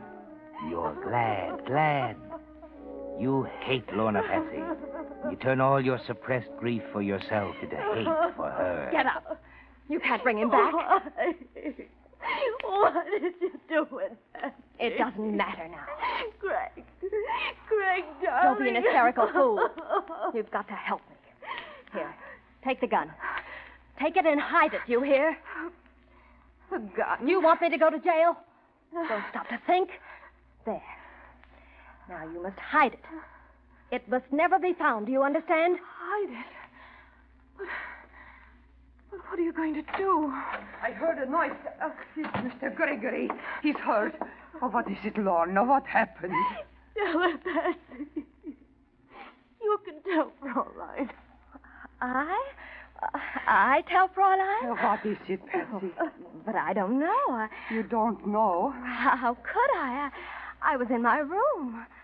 Patsy. I heard Lorna and Greg downstairs, and their voices sounded strange. Sharp, as though they were quarreling. What are you saying, Patsy? It frightened me. I'd never heard them quarrel before. After a while, I got up and felt my way out of the room, down the stairs. I could hear Lorna more plainly now. She was angry. She sounded as though she hated him. But that's not true, Patsy. You're not telling the truth. The tone of her voice was unbearable. I couldn't stand it. I opened the door, and there was this horrible noise, like an explosion. Oh, I'm frightened, Fraulein. Please take care of me. I didn't kill him. It was Patsy. Greg killed? Greg dead? Don't listen to her, Fraulein. I tell you, Patsy did it. She did it. Oh, this is terrible. You believe me, don't you, Fraulein? But why should Patsy do this horrible thing? What reason could she have? I don't know. She's blind, Lorna. We both know that. She couldn't have seen to do this. I didn't do it. Then why have you a gun in your hand? Shouldn't we call the police, Fraulein?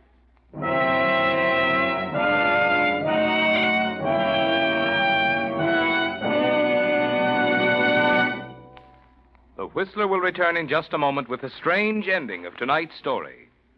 Meantime, with reconversion beginning, the time is drawing closer when you'll be able to buy those new things you've been wanting. That new home or new car or new radio. But with what? Why, with savings, of course. And there's no better way to save today than in war bonds. In war bonds, your money is not only drawing good interest, but it's telling those brave guys who are fighting and dying out in the Pacific that you're still back of them. So stay in the fight, stay on the job, keep supporting all the home front activities. Save waste fat, save paper, take care of your tires. And right now, let's help put over the 7th War Loan Drive by getting another bond. Remember, you don't buy bonds, you invest in them. You get every penny back with interest. And each bond that does its bit to get the war over is also helping you to better enjoy the day we're all fighting and praying for, the day of final peace. And now, back to the Whistler.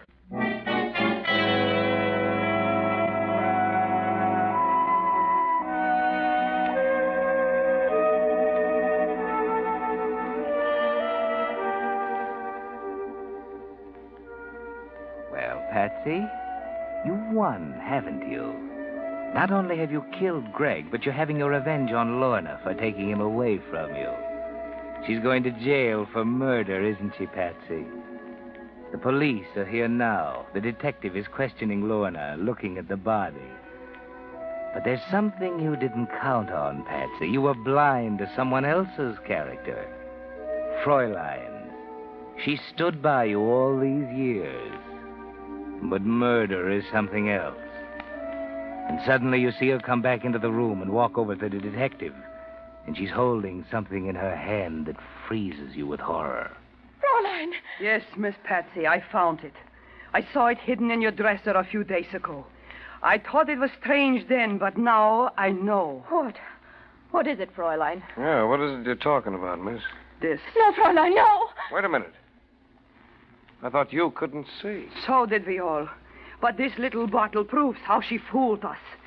It's belladonna to make her pupils dilate, to make her look blind. Hey, stop! Come back here! Fräulein, stop her! Effie, stop! Fräulein, what's she doing? She's running out there. Wait, Miss Lorna, the detective is after her. But she's running right out of the street. Oh, my... Look, Fräulein, that car!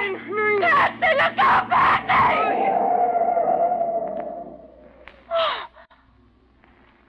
Oh, Fräulein.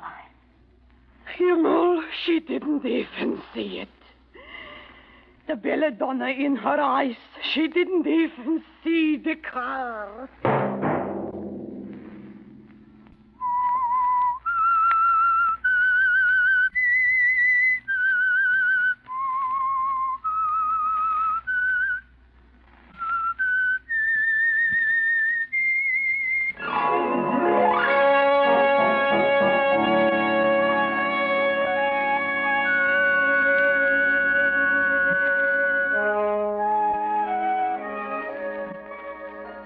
Next Monday at 9 o'clock, The Whistler will bring you another strange tale.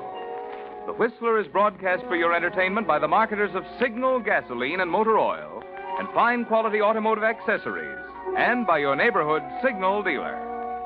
This program, directed by George W. Allen, with tonight's story by Louis Estes, music by Wilbur Hatch, is transmitted to our troops overseas by the Armed Forces Radio Service. This is Marvin Miller speaking, and suggesting that you let every traffic signal remind you that you do go farther with Signal gasoline. Yes, you do go farther with Signal.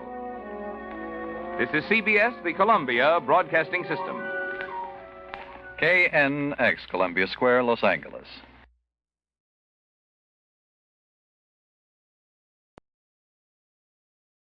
Wait a minute. Have you heard the strange tales of the Whistler?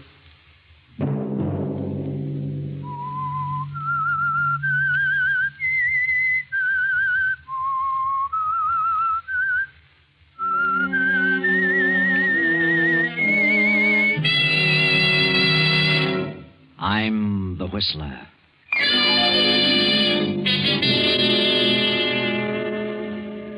I refuse to accept the responsibility of the failure of our marriage. I know who caused it, and I know who she is. I refuse to give you up to her. And so, I have made a decision. Another Sunday night, and again, CBS presents The Whistler.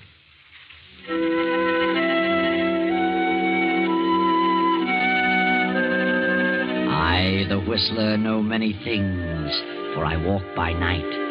I know many strange tales, many secrets hidden in the hearts of men and women who have stepped into the shadows.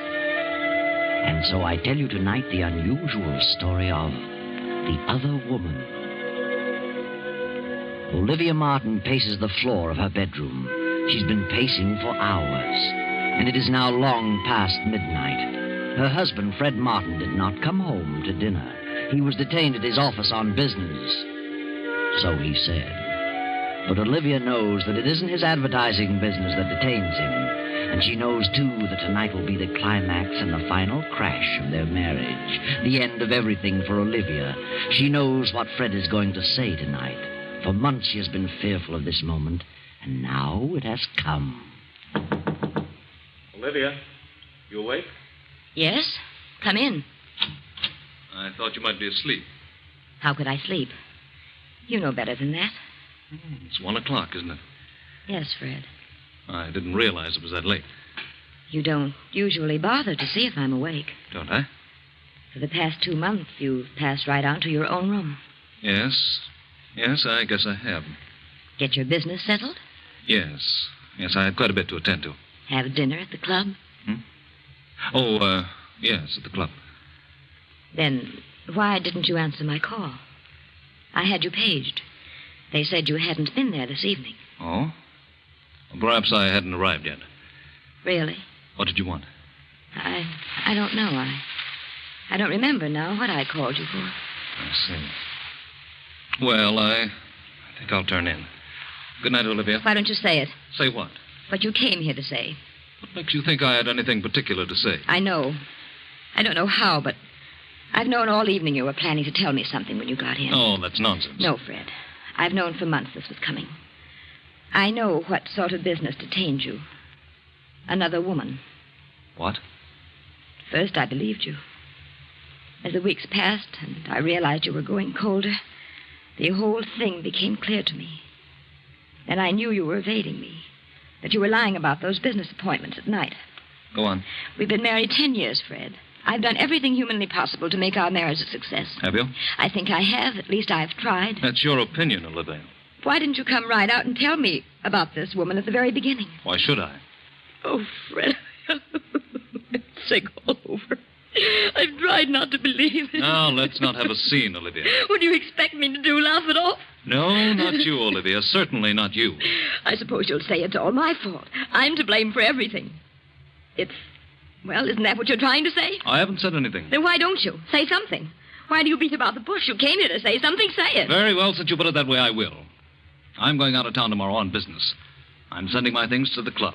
When I return, I intend to live there. Fred. Wait a minute, Olivia. I haven't finished yet. I want you to get a divorce on any grounds you please. Desertion or whatever you wish. Divorce? Do you mean that? I do.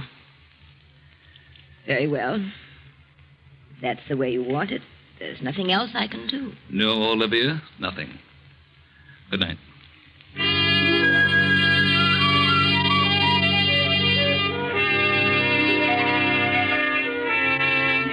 So Olivia sobs herself to sleep.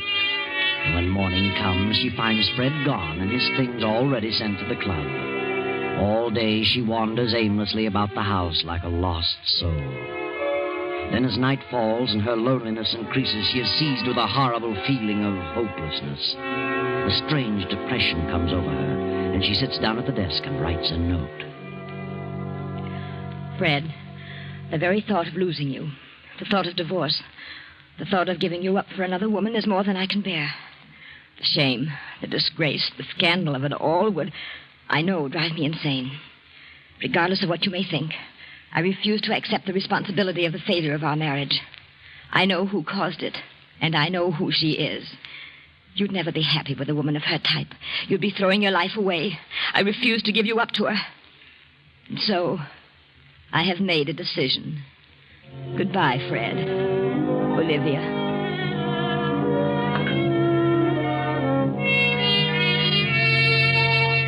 Olivia addresses the note to Fred at his club, steps out and drops it in the nearest mailbox. She wanders about for a while, then returns to the empty house, takes some sleeping tablets, and goes to bed. Then, the next morning at Fred's office, Doris, Fred's private secretary, is going over some papers. Yes? Very well. Put him on. Hello? Yes, Mr. Goldberg. This is Doris Hammond. Mr. Martin's out of town for a few days. Yes. Well, Miss Bartow is head of the art department. I'll have her check on it right away. Yes. Yes, goodbye. Yes? Tell Rita Bartow to come in here, please. Miss Bartow isn't coming in today. She's staying home. Has a bad cold. Oh, I see. Well, we'll send Jack Mallory in then. Yes, Miss Hammond. Do you want to see me, Miss Hammond? Oh, yes, Jack. I understand Rita's ill, isn't coming in today. No, I guess not. Well, Mr. Goldberg over at Lake Laboratories wants to know which ad she intended to run next week. Only Rita knows about that. Perhaps we'd better send them over to Rita's apartment and have her select the one she wants to use. Very well. Who shall I send? Well, I don't know of anyone who'd rather go on that errand than you, Jack. Well, how'd go if you insist? I don't think I have to insist, especially where Rita's concerned. All right. I'll run over there. I thought you would. Thanks, Doris. See you later.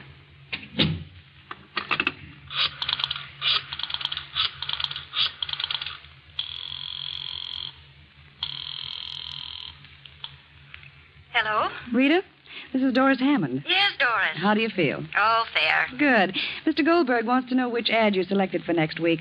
I'm sending Jack Mallory over with the layouts. He should be there in a short while. Very well. How I've forgotten which it was. And send Jack back as soon as possible. He'll hang around all day if you don't. I will, don't worry. Goodbye. Bye.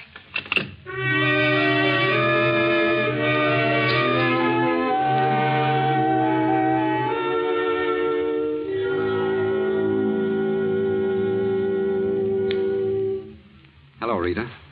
How do you feel? Oh, all right.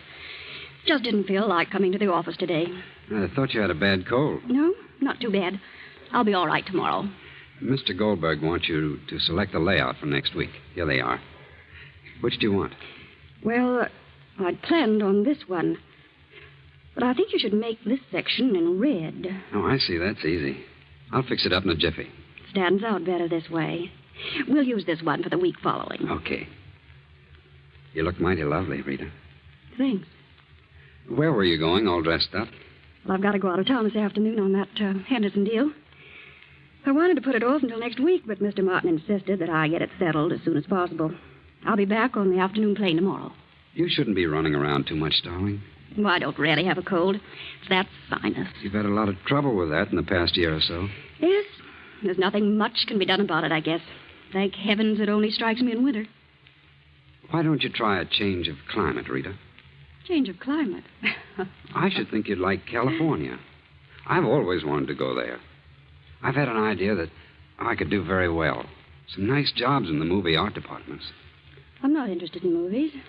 I thought about going out there and settling down, buying a nice little home and really enjoying life. Why should a bachelor do all that? You have ideas about getting married, Jack? Yes.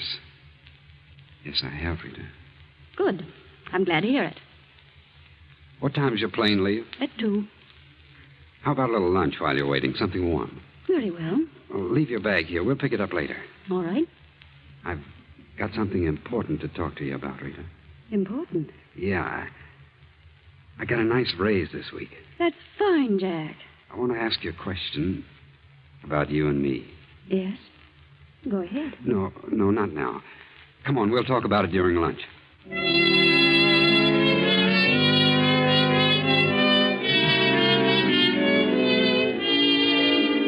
Meanwhile, Olivia Martin, having made a decision and formulated a plan, visits her husband's office and calls on Doris, the secretary. Good afternoon, Miss Hammond. Oh, how do you do, Mrs. Martin? I was just going out to lunch. Would you join me? I'm sorry, Miss Hammond. I'm afraid I haven't time. I'm in rather a hurry. I've a number of things to do this afternoon. Oh, can I help you? I suppose you're quite busy yourself. Oh, yes, my work is always doubled when Fred leaves town. Fred? Yes, Mr. Martin. Oh, my husband. I suppose it does seem strange for an employee to call him Fred. But for some reason I've gotten into the habit and can't seem to break it. He doesn't seem to mind, however. That's so. I can imagine he wouldn't. After all, you're like one of the family, aren't you, Miss Hammond? Yes, I've been here for 2 years. You've been Fred's private secretary for how long now? Almost a year. It doesn't seem that long. Pleasant work, isn't it? Most interesting. You've no idea how absorbing this business can be, Mrs. Martin. Well, I realize it must have a certain amount of extremely interesting moments. You should come around more often, Mrs. Martin. How right you are. Things might have been different. Different? Yes. I mean, if I had taken an active interest in the business, well, at times it gets rather dull waiting at home, especially on long evenings when your husband has to stay in town on business. Oh, I suppose it is rather dull under those conditions. Yes. But I mustn't take up your time with personal problems. I want you to have a check drawn for me for $500. Very well, I'll attend to it at once. Have you heard from Fred since he left? No, I haven't. He phoned me this morning. He did? Yes. He left an important paper at home, and he knew I was flying to Detroit tonight to visit my relatives, so he wants me to drop it off for him at Buffalo. Buffalo? I thought he was in Boston. Well, yes, he was. But he had to rush over to Buffalo. Some unexpected business came up, and he says he needs you very badly. He wants me to come to Buffalo? Yes, I told him I'd notify you and bring you with me. I'll be leaving the airport about 5:30. Can you meet me there, or shall I pick you up here? Well, I'll meet you at the airport. I'll have to run home for a few minutes. Is there anything in particular he wants me to bring? No, nothing but the paper he left at home. Very well, I'll be at the airport around 5. Do you mind flying, Miss Hammond? No, not at all. That's good. My plane is a small cabin job. Might be a little bumpy, but I'm rather a good pilot. I'll see you at 5.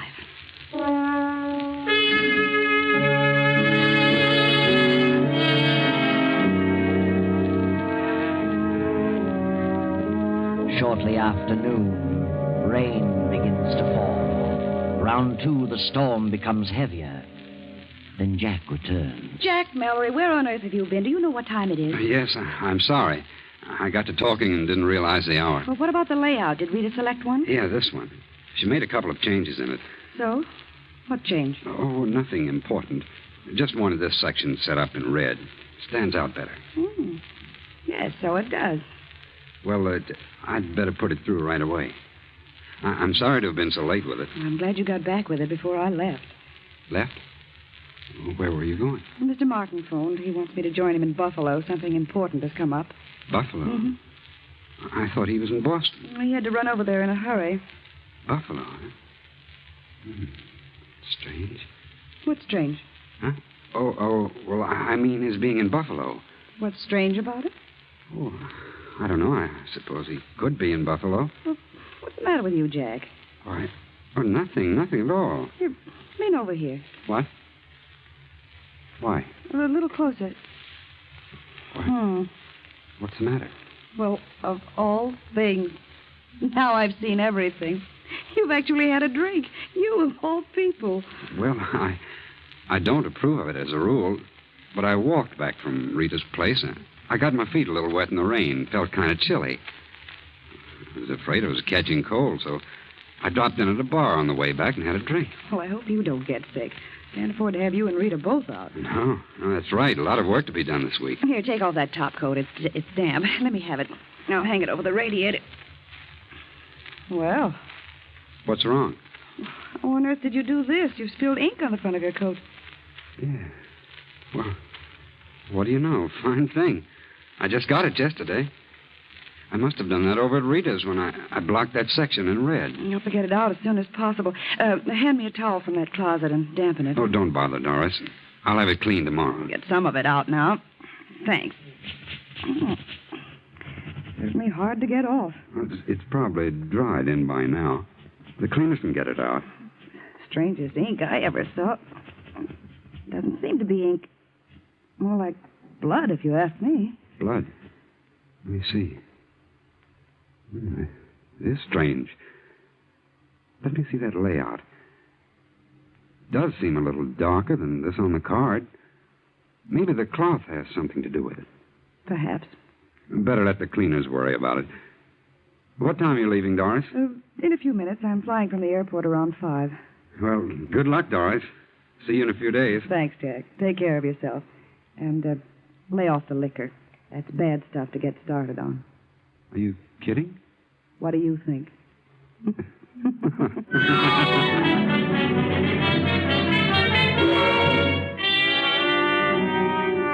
For a few brief moments, Doris stands staring after Jack as he passes through the door to the outer office. Then she picks up the towel, studies it for a moment. Suddenly she tosses it into the desk drawer, leaves the office, and goes home. Then around 5, Doris meets Olivia at the airport. Oh, Mrs. Martin, do you think we should try it tonight? You mean you'd rather not go? Are you frightened? Oh, no. No, I'm not exactly frightened, but... Well, the storm's passed. What's wrong? What? I don't really know. Nothing, I guess. Well, nothing to worry about. I've flown this plane in all kinds of weather. Yes, of course. Well, we're all set. Let's climb in. I wish I could have talked to Fred. I haven't the slightest idea what this is all about. You'll know what it's all about in no time at all. What? We'll get there in a couple of hours. Don't worry.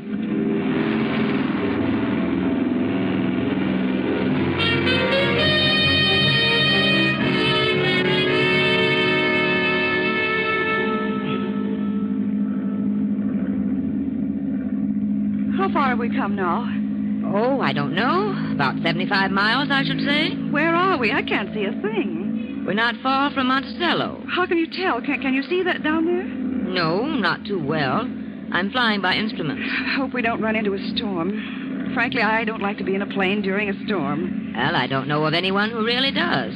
We could have taken a train. We could have, but on this particular trip, I was in somewhat of a hurry to get to my destination. Tell me, Doris. May I call you Doris? Well, of course. Aren't you just a bit upset over this trip?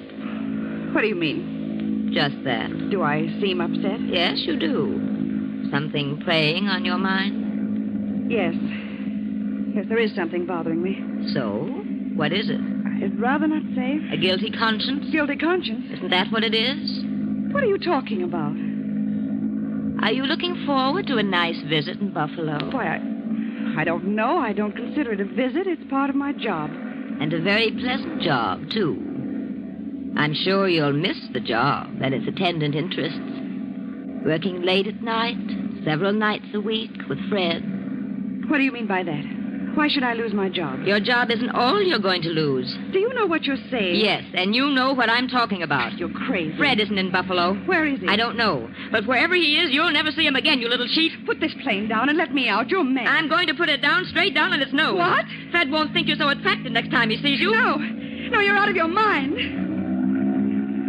You can't do this. You can't. You can't.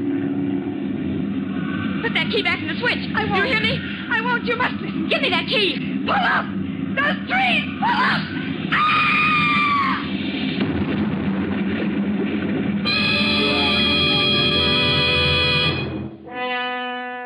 By some strange quirk of fate, Olivia is foiled in her plan of suicide and murder.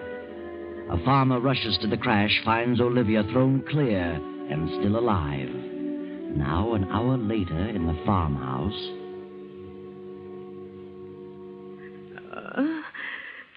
Well, how do you feel, ma'am? What? Why? Who are you? I'm Doc Sanders. Doctor? Where am I? You're on Jake Barrett's farm. Found you right after the crash. Believe me, you're mighty lucky. Lucky? What do you mean? Well, you were thrown clear when you hit the treetops. Got off with a few scratches and a couple of rattling good bumps, but not a busted bone anyplace. What happened to my passenger? Well, I'm sorry to say she's dead. Dead? She's dead. Yeah, she wasn't as lucky as you. I'm lucky, am I? Don't you think so?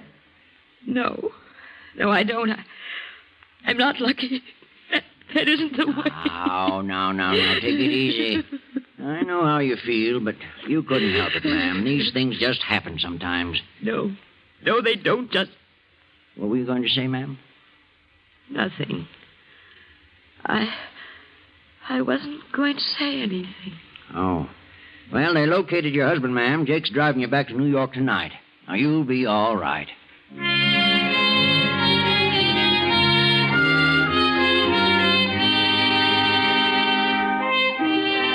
Well, Olivia, now you are on the spot. Your vicious plan was only partly successful. Now you've got to face Fred. And how are you going to explain the situation? How are you going to explain Doris's presence in your plane? Fred arrives in town, spends a few hours at his club. Then in the morning, he visits Olivia. Hello, Olivia. Oh, Fred, it was terrible. Yes, I know. I'm very sorry, Olivia. I don't know what happened, but all of a sudden the motor cut off. I couldn't find a clear spot any place. I thought I saw a clearing, but it was more trees. And with no motor, I couldn't pull up. You were very fortunate. Yes, I suppose so. Where were you going? Why, well, after you left, I got to thinking things over, and I just couldn't remain another night in this house alone. So I decided to go to my sister's in Detroit for a while. Mm-hmm.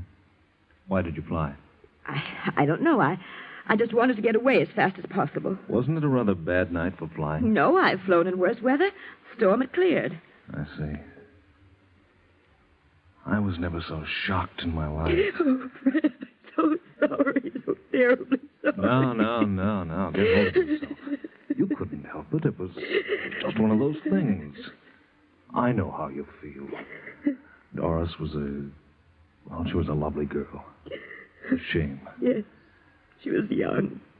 Had everything to live for. I know how you must feel, Fred. Yes, I'll certainly miss her. Can you ever forgive me, Fred? Why, of course, Olivia. I never want to fly a plane again. Never. Tell me, how did Doris happen to be with you? Where was she going? Well, she said she wanted to visit some friend in Buffalo. Asked me if I'd drop her off there. How did she know you were flying that way?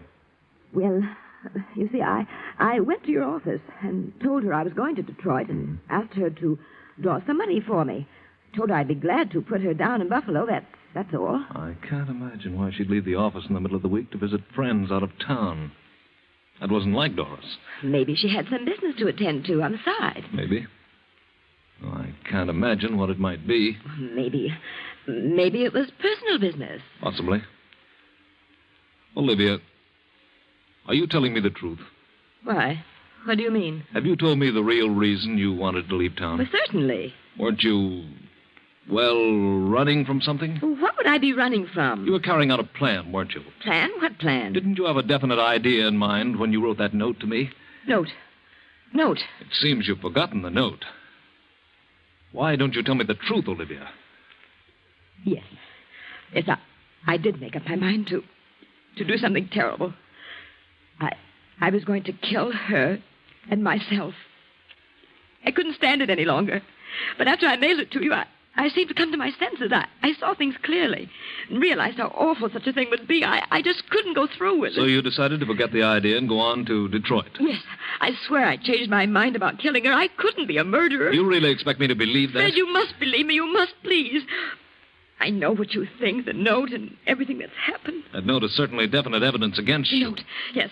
Oh, Fred, I swear I didn't. That's easy to say, but the note is too convincing. Where is the note? You must destroy it. Don't tell anyone about it, please, Fred. What time was it when you visited my office? Oh, I don't know. About noon, I think. And you mailed the note the night before? Yes. And you made up your mind to leave town. You went to the office, told Doris about it, and left at 5. Yes, that's right. And what did you do in the meantime? Oh, I can't remember. I'm so confused.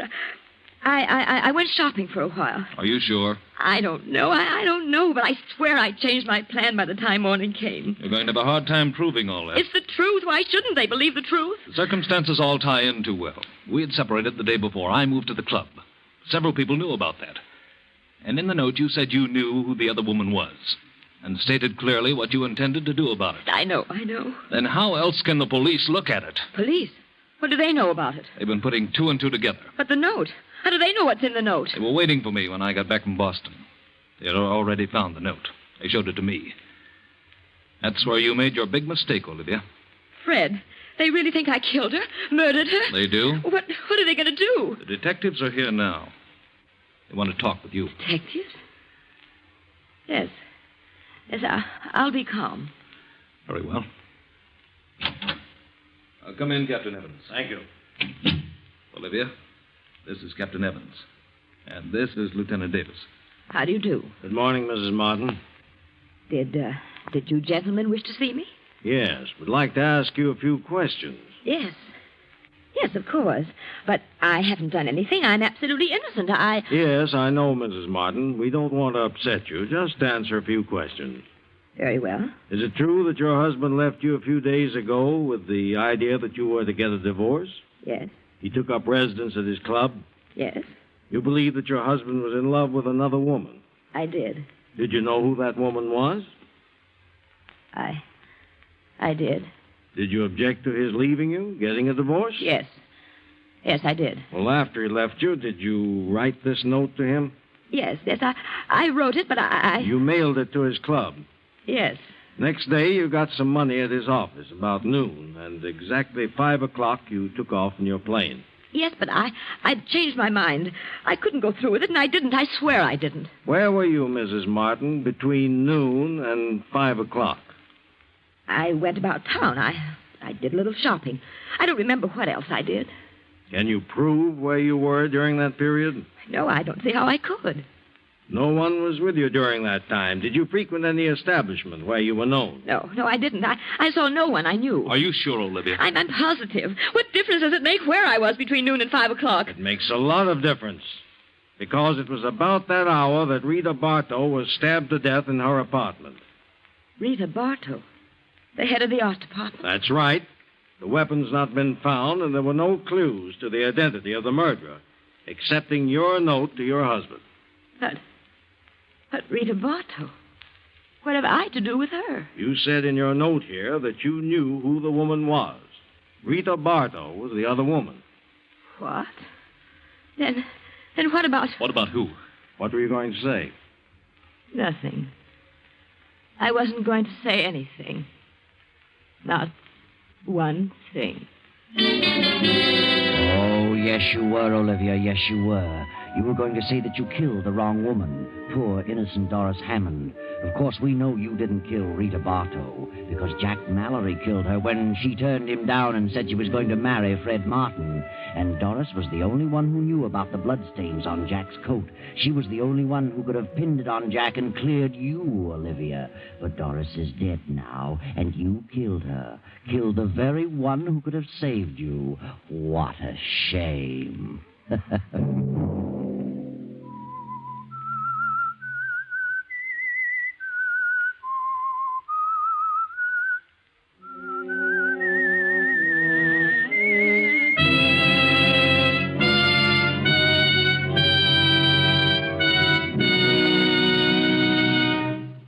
CBS has presented The Whistler.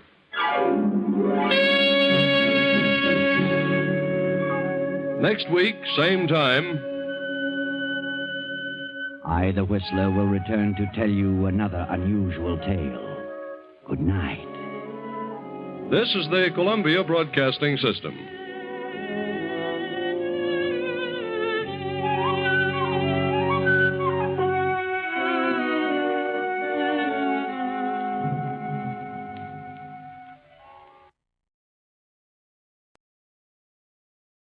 Wait a minute. Have you heard the strange tales of the Whistler?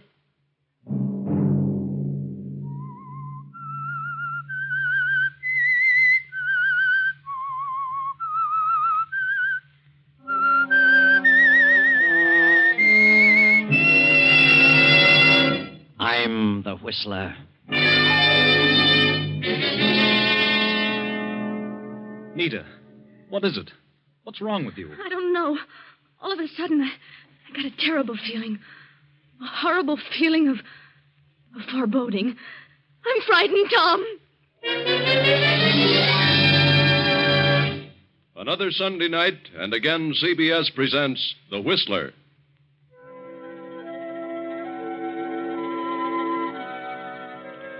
I, the Whistler, know many things, for I walk by night. I know many strange tales, many secrets hidden in the hearts of men and women who have stepped into the shadows.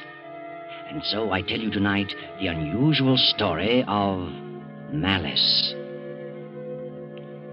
Dr. Jacob Benton is the wealthiest citizen in a certain upstate county, as well as its most prominent physician and surgeon. Jacob Benton is a proud individual, proud of the fact that he comes from a long line of highly successful surgeons. And his greatest ambition is that his son, Tom, will follow in his footsteps and carry on the family tradition.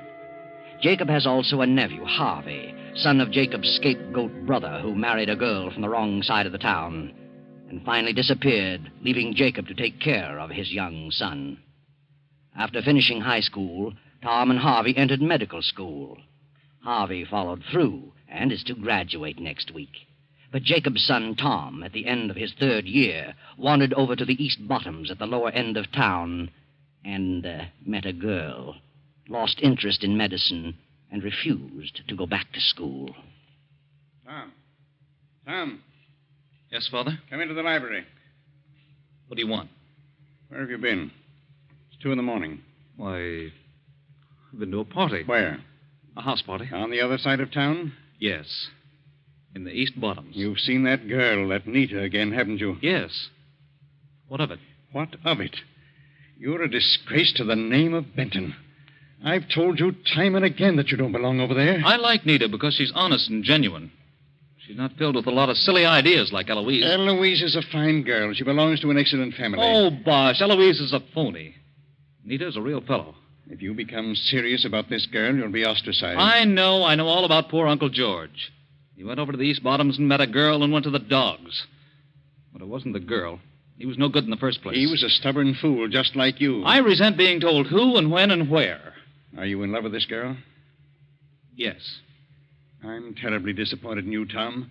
I'd prayed that you'd become a surgeon. I don't like medicine. You were wrapped up in your studies until you met this girl. That's what you think. I'm ashamed of you. Your cousin Harvey came from the lower end of town. I made him see the light. And then think of it. You about face and walk right into it. You quit school and he graduates next week. All right, his name's Benton, too. Let him carry on. He likes medicine. It bores me. This girl has made a fool of you. Oh, I could kill her. I think I'd better go to bed. Good night. Good night. Young idiot. He's going to finish school if I have to... What's all the racket about down here? Oh, come in, Harvey. I heard voices. Yes, it was Tom. He's been to a party across town. Been out with that cheap girl again, that Nita. Are you sure? He admitted it. Says he's in love with her. Tossing his career to the winds over a woman like that. How long has he been seeing her? Several months, I suppose. That's why he wouldn't go back to school. All she's after is his money. How he ever met up with her, I'll never know. I'm afraid I'm the cause of that, Uncle Jacob. You? What do you mean? Well, when I was home last summer, I went over there one evening, several evenings, in fact. Tom insisted on going along. I wanted to see some of the kids. I went to school with Nita, and, well, I introduced them. Well, of all things, you were born over there, and if you insisted on going back, it was your own business. But Tom is my son.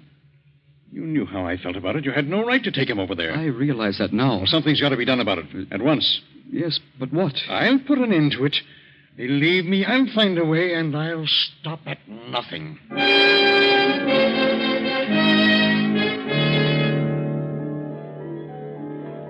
For the remainder of the night, Jacob sits in the library studying the problem of what to do about Tom. And upstairs, young Harvey paces to and fro, pondering over the same question. The next morning, Harvey goes to the lower end of town to visit Nita. Hello, Nita. Harvey. Why, I didn't know you were back in town. You didn't? I came home last night. I'm going back in a few days for graduation exercises. Have you missed me, Nita? Why, yes. Why haven't you written me in the last month or so? Well, I've been busy. Been across town lately? No, why should I? Mm-hmm. You know, it's a strange thing about this section called the East Bottoms. It means more than just a place. It's a huge barrier, an insurmountable obstacle. I was born over here, same as you. But I got an idea that I could cross over, and in time I'd be accepted as one of them. But I finally realized that I would never be accepted. I'd only be tolerated. I'd never be able to practice medicine over there. I think that's all imagination. I told you I had definitely decided to come back here and settle down. That's why I asked you to marry me. I'm not satisfied here. Since when? I've never been satisfied here. You belong here, Nita. You'll never be able to cross over. You'll be miserable. I know. Maybe. And Tom would never last over here. He'd wash up, just as my father did. What are you talking about? I know what's happened. You're throwing me over for Tom. What? You're after Tom because you think he'll take you out of this. Set you up on the other side. Well, he won't. You'll have to come over here, and he won't have a dime. You're not really in love with Tom. I am in love with him, and he loves It me. won't last a month. I'll make it last. Oh, don't be a fool, Nita. Tom's father thinks you're a good-for-nothing, and he'll never change. I don't care. I love Tom. And when it came to a showdown, Tom would walk out on I'm you. going to marry him. I've made up my mind. Then there's nothing more I can say. Goodbye, Nita. Goodbye.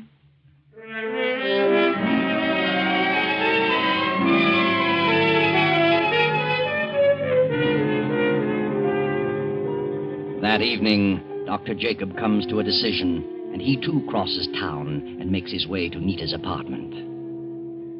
Well, what do you want to talk about, Dr. Benton? About my son, Tom. I see. How long have you known him?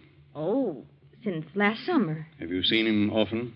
Yes, several times a week for the last 2 months. You think you're in love with him? I don't think. I know I am. I don't think he's in love with you. He's merely infatuated. You're interested in his position, his money. You can think whatever you like. I'm familiar with your type.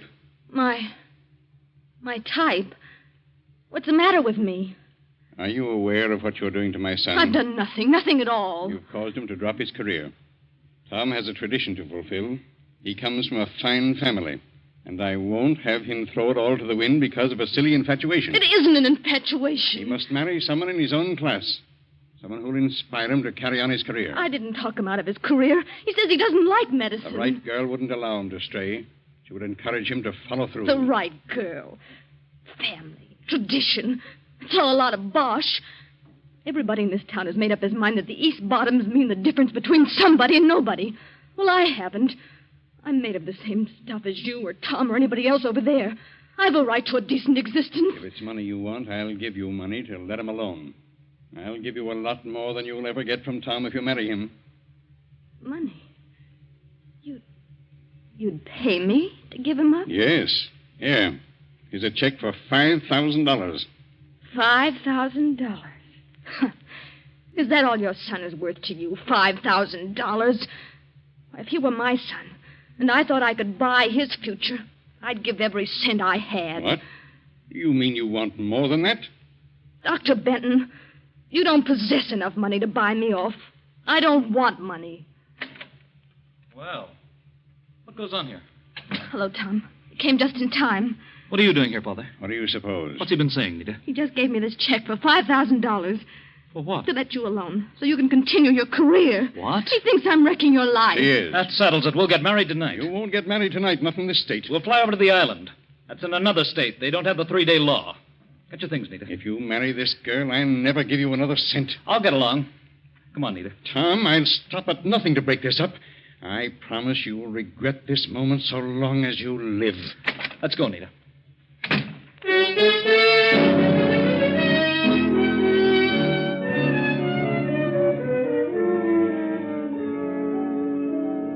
So Tom and Nita rush out of the house and drive to the airport just outside of town. A storm has come up, and the highway glistens in the beam of the headlights. This rain is certainly like a cloudburst. Maybe we shouldn't fly over tonight, Tom. Why not? I don't like to fly in a storm.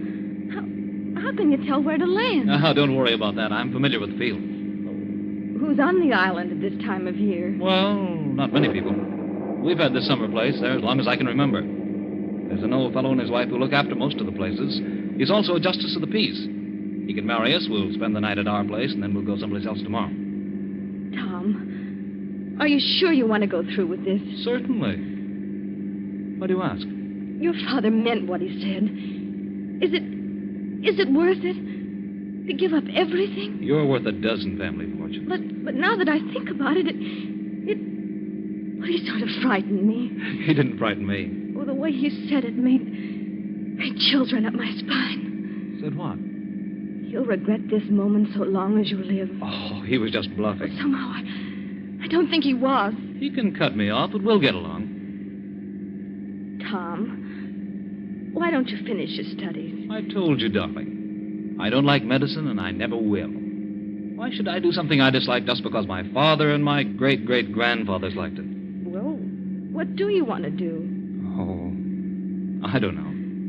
But I'll find something. Tom? Yes? What is it? Nita. What is it?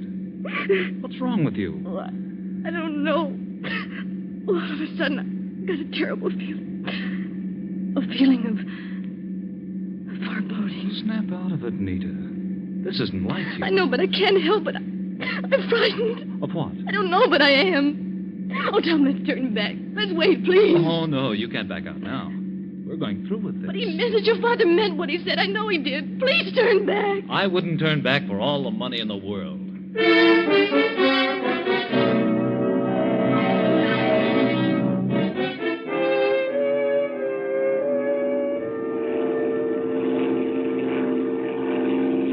Oh, Tom, I can't see a thing. No lights, nothing. Now, don't worry. I don't need lights to land. He should have come in the boat. No, it's too choppy for a boat. This is the only way in weather like this. Tom, there, I see a light. Just went on. Yeah? Old Jenkins probably heard us. The light is swinging. Yeah, that's it. That's the field. It's a tiny one, but I can make it. There's a light. Yeah. We're all right now. Hang on. I'm going to set her down. Tom, look out those trees! Pull up!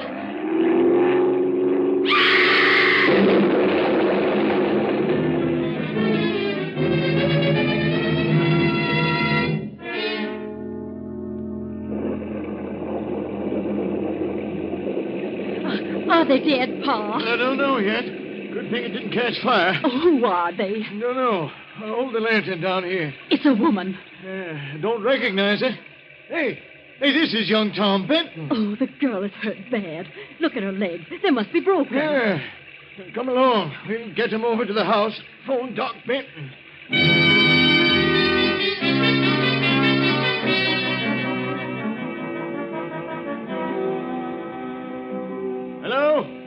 Hello?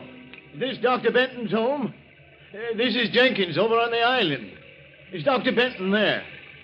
Oh, is that you, Harvey? Well, you better find Doc and get him over here right away. It's young Tom. He tried to land his plane and hit some trees. I don't think Tom is hurt so bad, but the girl has smashed up something terrible. I don't know who she is. Yeah. Goodbye.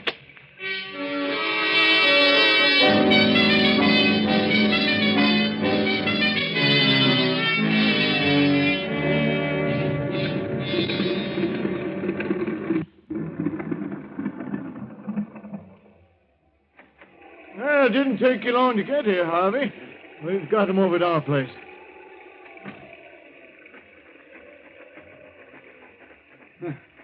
How in the world did Tom hit those trees? I had no trouble seeing the field. The lights weren't on when Tom came in.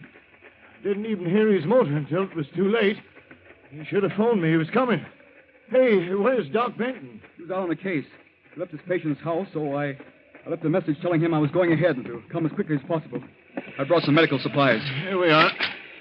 Tom's over there on the couch. They put the girl in the bedroom. Few cuts on him. Don't think he has any broken bones. Oh, nasty bump on the head. Maybe a slight concussion. Well, I better have a look at the girl. Looks to me like both her legs are broken. Nita.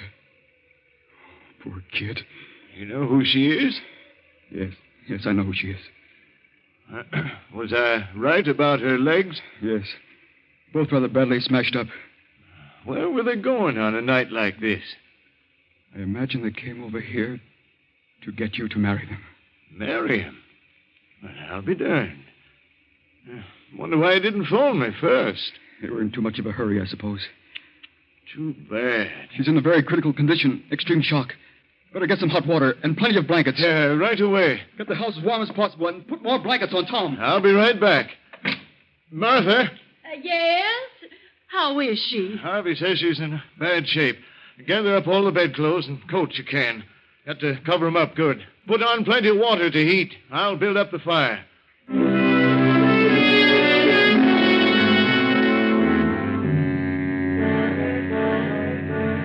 Outside, the storm rages on.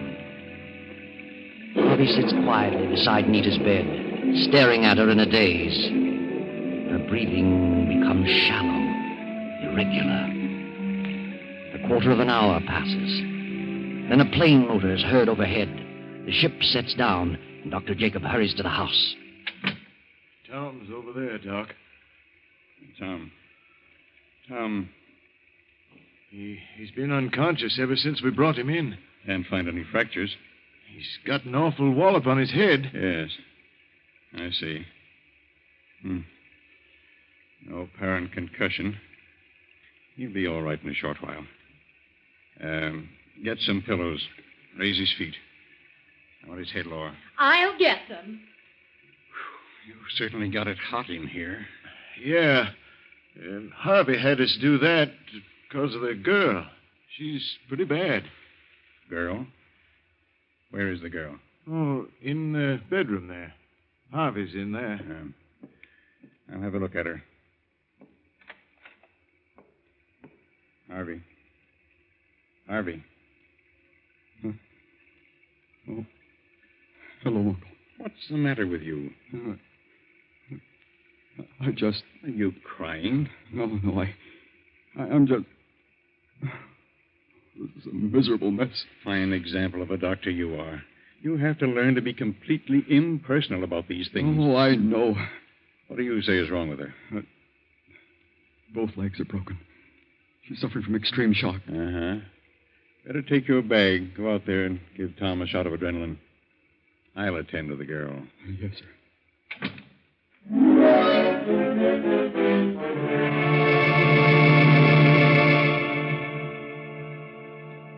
Harvey gives Tom the adrenaline and proceeds to attend to the cuts and bruises.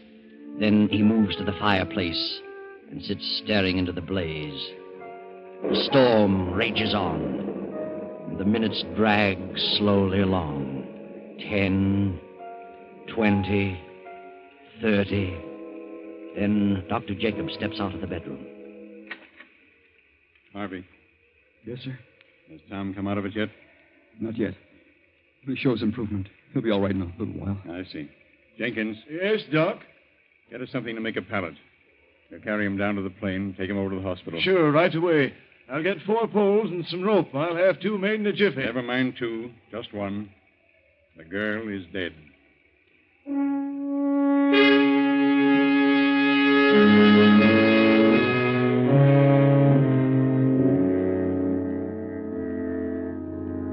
Then on the following day, Tom has fully recovered. Gradually, the events of the preceding hours begin to pass before him. The argument, the island, the plane, Nita screaming, and then the crash. And then Nita. Where is Nita? Tom sends for his father. But Jacob is already standing in the shadows of the room. How do you feel, Tom? Nita. Is Nita all right? Oh, now, take it easy, Tom. Don't get excited. Where is Nita? Forget about Nita for the moment. You've been pretty badly banged up. A little more, and you'd have had a real concussion. What about Nita? If you insisted on flying to the island, why didn't you phone Jenkins to turn on the light? He heard my motor. We were in a hurry. Besides, I saw the lights. Jenkins said he didn't turn them on at all. Didn't hear you till just before you crashed. That's ridiculous. Where have you got Nita? Nita is at the undertaker's. What?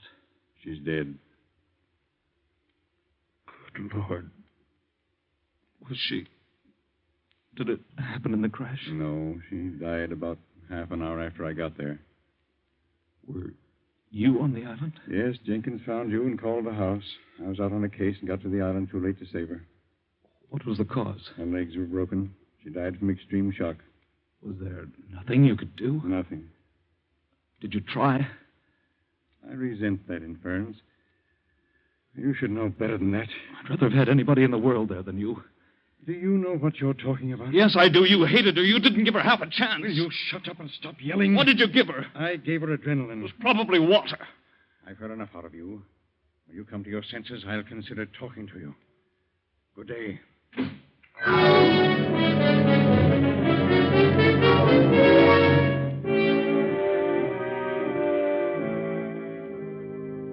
Now Tom, his mind filled with suspicion, his heart burning with hatred, throws on his clothes, dashes out of the hospital, and goes to the island.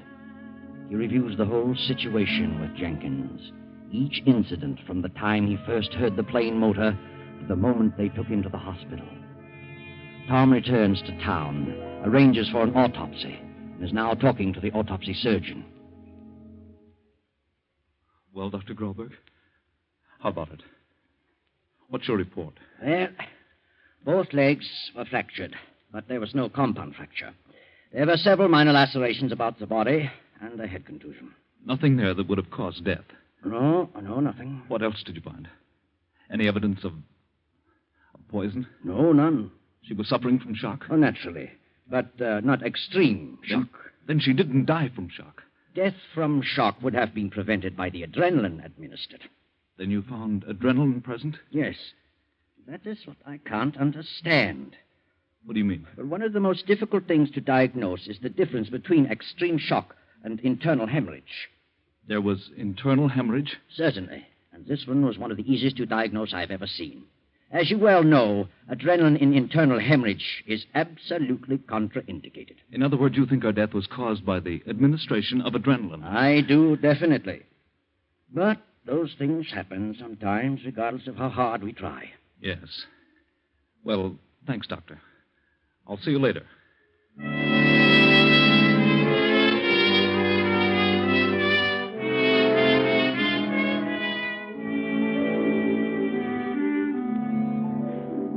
Hello, Father. Well, have you finally come to your senses? Yes. Yes, I have. I'd like to have a little talk with you. Very well. What about? I've been doing a little investigating. Investigating? Now, what are you talking about? I'm talking about Nita. Are you going to start on that again? I am. And I'm going to follow it to a conclusion. I don't want to have anything more to do with it. But I do. I've had a hard day, and I don't care to listen to any more of your idiotic babblings. How would you like to have the grand old name of Benton? The untarnished reputation of your long line of surgeons blasted to 1,000 pieces. What are you talking about? How would you like to have it known that you, the eminent Dr. Benton, the trusted, the revered Dr. Jacob Benton, deliberately and with malice aforethought, caused the death of a girl? How would you like that? You're insane, positively mad. Oh, no, I'm not. I've gone back over the whole thing. I know you hated Nita. You said I'd regret the day so long as I lived. You threatened to do something, and you did. At your first opportunity. You are crazy. You did everything to separate us. You tried to buy her off.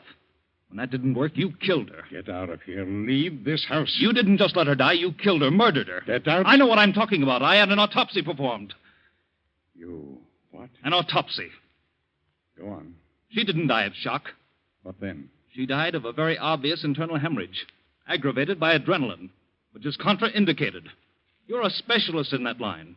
You couldn't have made that mistake in 1,000 years. But I was positive it was shock. You knew what it was. No, I must have been wrought up. I could have made that one wrong diagnosis that happens once in 1,000 times. Oh, no, I saw the body. I could tell.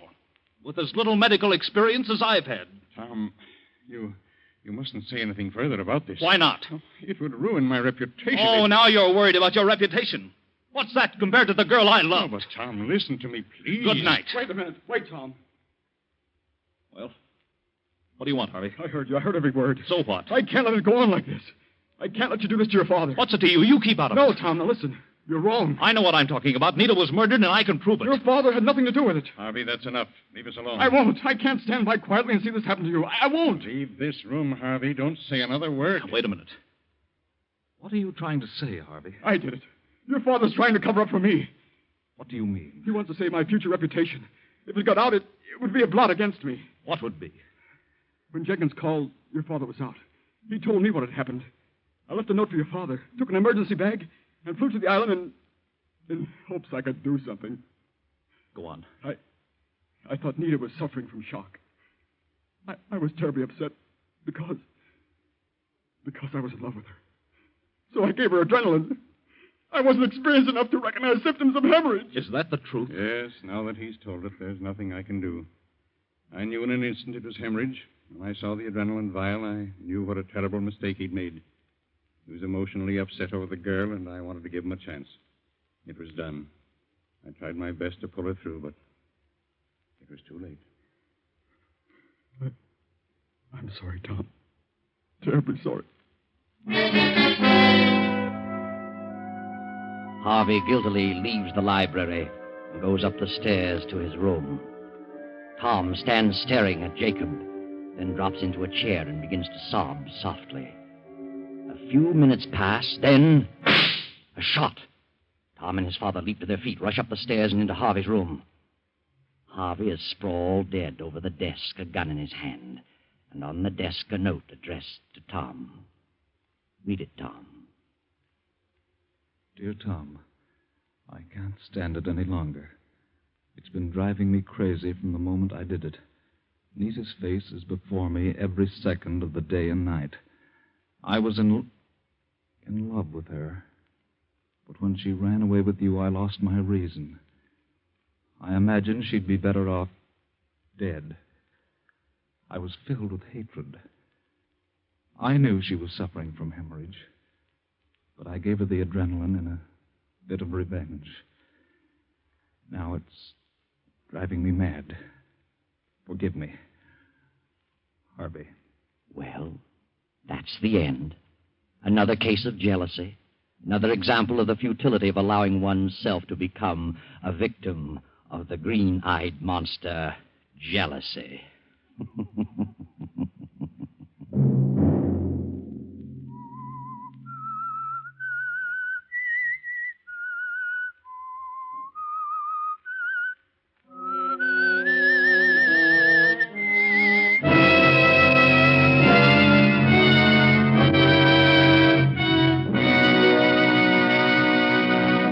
CBS has presented The Whistler.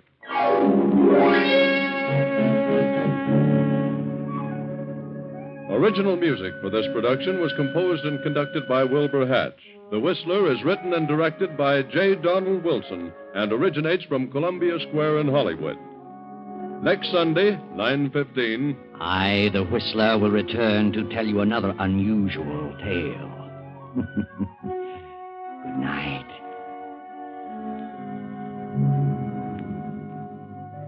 This is the Columbia Broadcasting System.